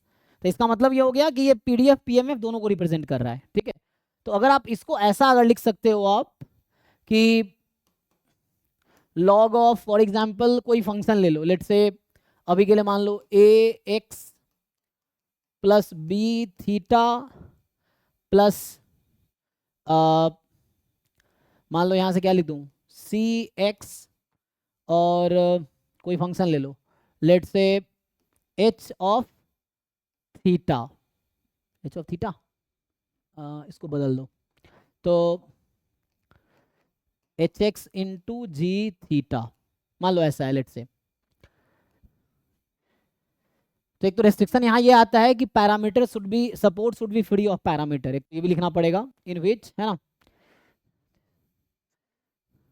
रेस्ट्रिक्शन है ये कि सपोर्ट शुड बी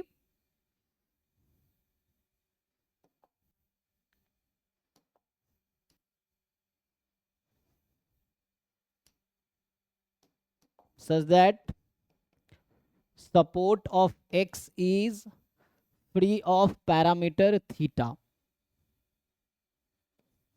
ठीक है। एंड इफ, आगे लिख रहा हूं मैं, इफ अगर आप ऐसा लिख पाओगे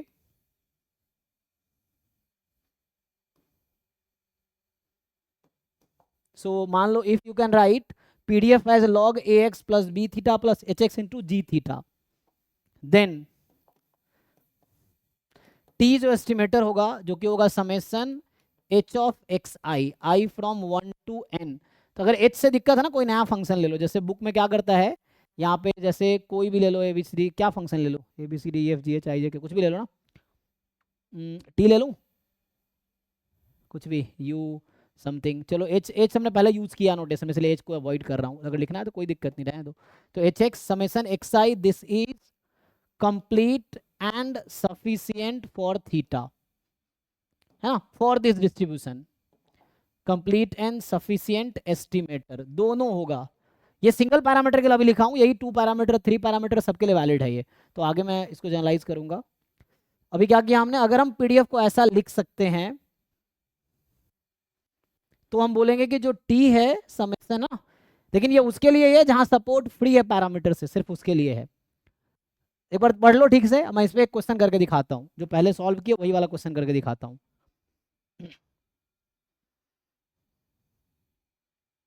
ठीक है, आप लोगों को एक रिजल्ट पता होगा, ये बताओ e की पावर log x किसके इक्वल होता है? x के, या log e की पावर x किसके इक्वल होता है? x के।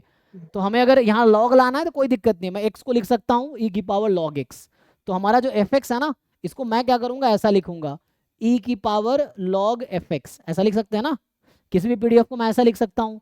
तो अगर मुझे log चाहिए तो हम लिख देंगे e की पावर log f। अच्छा एक मिनट, यहाँ गलती हुआ है, यहाँ log नहीं ex होगा, है ना, इसलिए कई बार लिखने में गलती हो जाता है। तो यहाँ से आएगा ex log fx। ठीक है, अब इसलिए क्वेश्चन सॉल्व करना जरूरी, ताकि रियलाइज हो, वरना लिख के छोड़ दूंगा ना तो गलती हो जाएगा।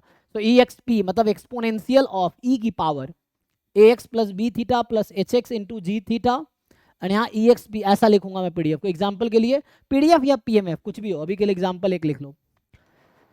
जैसे x1 x2 अभी हमने लिया था बर्नौली थीटा, तो इसका जस्ट पीएमएफ लिखो। पीएमएफ क्या होता है?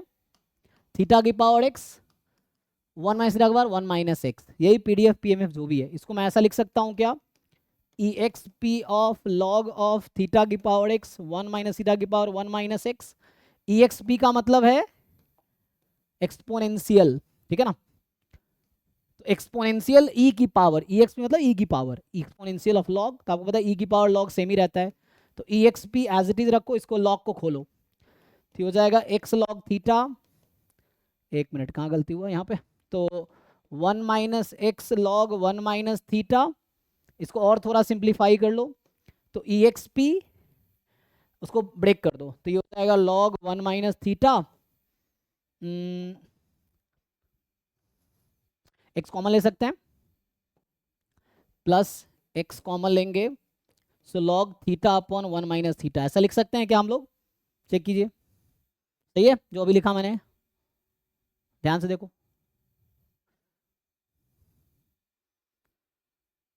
ओके है ना, तो यहाँ पे क्या क्या चाहिए था मुझे, अब इससे कंपेयर करो, तुम देख के बताओ, इसके साथ कंपेयर करो, इसको इसके साथ, ax क्या है, b थीटा क्या है। हालांकि हमें इंटरेस्ट सिर्फ hx में है, हमें किस में इंटरेस्ट है?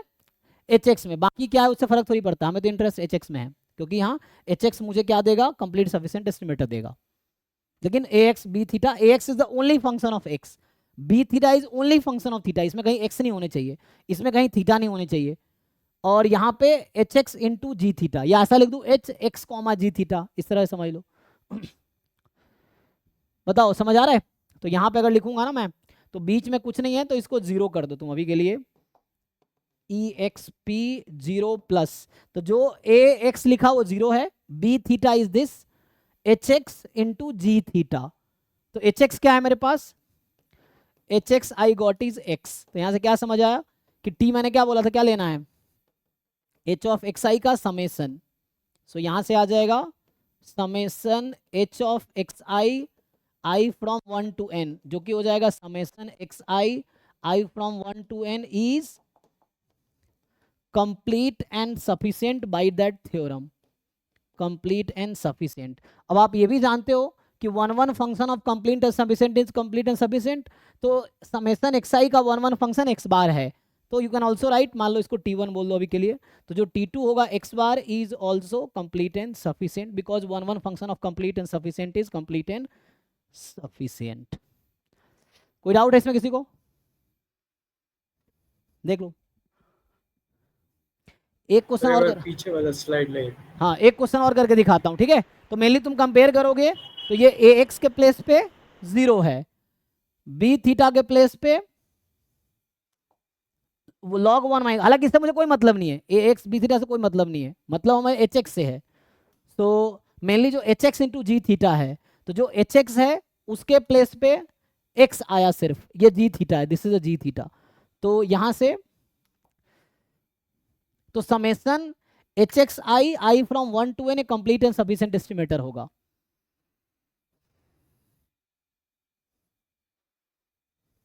एक क्वेश्चन और करके दिखाता हूँ कॉन्टिन्यूअस वाला, अच्छा वही नॉर्मल थीटा 1 वाला करके दिखा देता हूँ, है ना, तो सही रहेगा। बाकी सारे क्वेश्चन तुम ट्राई कर सकते हो, तुम खुद से एक्सपेरिमेंट करो, एक्सपोनेंशियल डिस्ट्रीब्यूशन, पॉइसन डिस्ट्रीब्यूशन, जो भी डिस्ट्रीब्यूशन तुमने पढ़े हैं उस सबको इस पे एक्सपेरिमेंट करके देखो क्या आएगा कंप्लीट सफिशिएंट। और इसकी जरूरत पड़ेगी मुझे यूएमवीयू निकालने में, जो ये कल डिस्कस करूंगा अब। बाकी क्वेश्चन प्रैक्टिस करो, जितने भी असाइनमेंट में कंप्लीट सफिशिएंट के क्वेश्चन वो ट्राई करो, कल तुम पूछ सकते हो डाउट, फिर पहले हम क्वेश्चन करेंगे उसके बाद फिर मैं यूएमवीयू स्टार्ट करूंगा। ओके जी, एक क्वेश्चन और इस पे करता हूं मैं, तो एक क्वेश्चन और लिखता हूं अभी के लिए। मान लो ये 5वां क्वेश्चन है, लेट से x1 x2 xn is a random sample from normal theta comma 1। तो इसके पीडीएफ को मैं क्या लिख सकता हूं, अभी सिंगल पैरामीटर के लिए थ्योरम लिखा है, ये 2 पैरामीटर 3 पैरामीटर के पैरामीटर ना, के पैरामीटर एक्सपोनेंशियल फैमिली का एक कॉन्सेप्ट होता है, उस पे आएगा ये। तो यहां से आ जाएगा 1/√2 पाई e की power -½ x minus theta whole square. Again इसको मैं लिख सकता हूं exp of log of the same thing,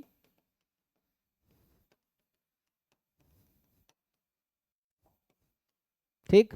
इसको exp को एज इट इज रखो, log को ओपन कर दो, तो माइनस लॉग में √2 pi minus 1/2 x minus theta whole square, खोल दो इसके स्क्वायर को, तो exp है ना, रूट बाहर भी ला सकते हो, ऐसे कोई मतलब है नहीं इससे। ओपन करो इसको a minus B whole square पे, so a square plus B square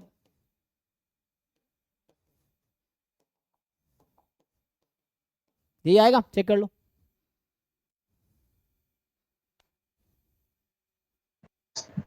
calculation ठीक है ना। तो यहां से अब देखो जो मैं लिख रहा था, मुझे किसमें इंटरेस्ट, ये जिस अभी तुम लिखोगे तो दिस इज लाइक, इसको तुम कंसीडर कर सकते हो ax, इसको तुम कंसीडर एक्स कर, आएगा इसका, ये आ जाएगा b थीटा। अब यहाँ ये है hx, ये है g थीटा, तो हमें उन टर्म में इंटरेस्ट है जहां x और थीटा प्रोडक्ट में है, यही कह रहा ना थ्योरम। ये थ्योरम क्या कह रहा है, we are interested in those term जहां पे hx और g theta, function of x और फंक्शन ऑफ थीटा प्रोडक्ट में है, हमें उन्हीं टर्म में इंटरेस्ट है। बाकी सिर्फ थीटा का फंक्शन है, सिर्फ x का फंक्शन है, कोई दिक्कत नहीं है। तो यहां से क्या समझ आया, hx क्या मिला, तो यहां से जो hx मिला वो तो x है, तो अगेन सिमिलर प्रोसीजर हो गया, तो t is summation hx i from 1 to n, जो कि समेसन xi i फ्रॉम 1, ये सिंगल पैरामीटर के लिए लिख रहा हूं अभी मैं। So this is complete and sufficient both. Estimator again ये T1 बोल दो अभी के लिए, T2 1 function of complete sufficient estimator is complete sufficient, तो x bar is the 1 function of, मतलब जहां भी xi complete sufficient होगा x bar होगा, x bar है तो xi होगा, summation xi होगा, because they are 1 function of each other। तो x bar is complete and sufficient estimator, ठीक है। यहाँ पे यही लिखा था मैंने, तो मैंने इनडायरेक्टली इस थ्योरम को प्रूव कर दिया अभी, जो यहाँ पे थ्योरम लिखा था मैंने इसको प्रूव कर दिया अभी, ठीक है। सिमिलर वे में ये भी हो जाएगा, तो वहां पे एक पैरामीटर के लिए था, अब 2 पैरामीटर के लिए सेम थ्योरम लिखूंगा मैं, तो कल इसको कंटिन्यू करता हूँ। तो यहाँ सेम तुम करोगे ये भी आ जाएगा, वही चीज यहाँ भी होगी। अगर तुम सेम थ्योरम रिपीट करो, बस डिफरेंस क्या आएगा कि यहाँ पे अब एक पैरामीटर है ना, अब 2 पैरामीटर आएंगे। अभी यहाँ पे मैंने सिंगल पैरामीटर के लिए लिखा है ना, तब 2 पैरामीटर मुझे 2 पैरामीटर के लिखना पड़ेगा, तो यहाँ आएगा hx इंटू जी थीटा 1, फिर मान लो some h2x G theta 2 and so on. तो इसको कल लिखता हूँ, अभी के लिए स्टॉप करते हैं, नेक्स्ट बैच का टाइम हो जाएगा ना। सर तो इस थ्योरम से तो दोनों आ रहे हैं ना, हाँ हाँ, कंप्लीट और सफिशिएंट। यस यस, यहाँ से कंप्लीट सफिशिएंट दोनों एक साथ आएगा, और उसका पर्पस है, क्योंकि पर्पस ये है आगे यूएमवीयू निकालना हो या लेमन सेफी थ्योरम लगाना हो या राव ब्लैकवेल थ्योरम लगाना हो, आगे हम डिस्कस करेंगे। सो अभी जो मैं डिस्कस कर रहा था वो ये वाला पार्ट डिस्कस किया मैंने अभी, है ना। तो एक्चुअली कंप्लीट सफिशिएंट जनरली साथ में आता था, कल और आज में हमने ये वाले पार्ट डिस्कस किए ना, कल अभी ये डिस्कस कर रहा था मैं। तो एक्चुअली होगा क्या, ये जो तुम्हें दिख रहा है, ये जो टर्म्स हैं, ये जो थ्योरम लिखा है वो आपको यहाँ पे हेल्प करेगा, तो इन सब में आपको ये थ्योरम हेल्प, जो अभी मैंने लिखाया है जो थ्योरम, वो यहाँ हेल्प करेगा। यूएमवीयू निकालने के लिए पहले कंप्लीट सफिशिएंट निकालना पड़ता है, चाहे राव ब्लैकवेल लगाना है तब भी कंप्लीट सफिशिएंट निकालना पड़ेगा पहले, चाहे लेमन सेफी लगाना हो तब भी आपको कंप्लीट सफिशिएंट निकालना पड़ेगा। तो वो अभी आगे आगे क्लास में समझ आएगा, ठीक है। तो अभी कल मैं इसी को कंटिन्यू करूंगा, तो कल हम क्या करेंगे, कंप्लीट लिखा है, कल तुम कंप्लीट और सफिशिएंट वाले जितने क्वेश्चन PYQs में है पहले वो करो, ठीक है। और उसमें जो डाउट्स हैं वो कल पूछो, और उसके बाद फिर हम लोग कल इसी को कंटिन्यू करूंगा। तो अभी इसके बाद मैं यही कराने वाला हूँ, पहले ये कराऊंगा, फिर यूएमवीयू पहले कराऊंगा, तो पहले यही वाला पार्ट अभी कंटिन्यू करूंगा, ये वाला पार्ट पहले कंप्लीट करूंगा, ठीक है ना। तो कल अगर होगा तो इससे कुछ क्वेश्चंस करा के कंप्लीट सफिशिएंट का, then will continue to this part. उसके बाद रिलेटिव इफिशिएंसी पे आएंगे, आसान है, ठीक है। सर जो सफिशिएंट और कंप्लीट निकालने वाला जो मतलब थ्योरम इसी का नाम पिटमैन कुकमैन थ्योरम, काफी इंपॉर्टेंट। बाकी के पैरामीटर, वीके रोहतगी में इस थ्योरम का नाम दे रखा है के पैरामीटर एक्सपोनेंशियल फैमिली। जो कैसेला बर्गर है उसमें भी ये थ्योरम है, उसमें है के पैरामीटर एक्सपोनेंशियल फैमिली। मैंने अभी 1 पैरामीटर के लिखा है, ये 2 पैरामीटर के लिए भी हो जाएगा ना। क्या डिफरेंस आएगा, अगर मान लो 2 पैरामीटर है तो ऐसा बन जाएगा कि पीडीएफ को तुम ऐसा लिख दो, एक्सपोनेंशियल ऑफ ए थीटा, या मैंने ए एक्स लिखे थे ना, ए एक्स बी थीटा। अब यहाँ आ जाएगा h1 x into g1 theta, h2 x into G theta 1 theta 2। मान लो 2 पैरामीटर है, या जस्ट थीटा 1 थीटा 2 ऐसा कर दो कि ये g1 हो सकता है बोथ पैरामीटर में हो, so may be g1 of theta 1 theta 2। यहाँ भी ऐसा हो सकता है g2 ऑफ थीटा 1 थीटा 2। अभी 2 के लिए लिख रहा हूँ, यही 3 4 5 6 सबके लिए लिखा जा सकता है यही थ्योरम।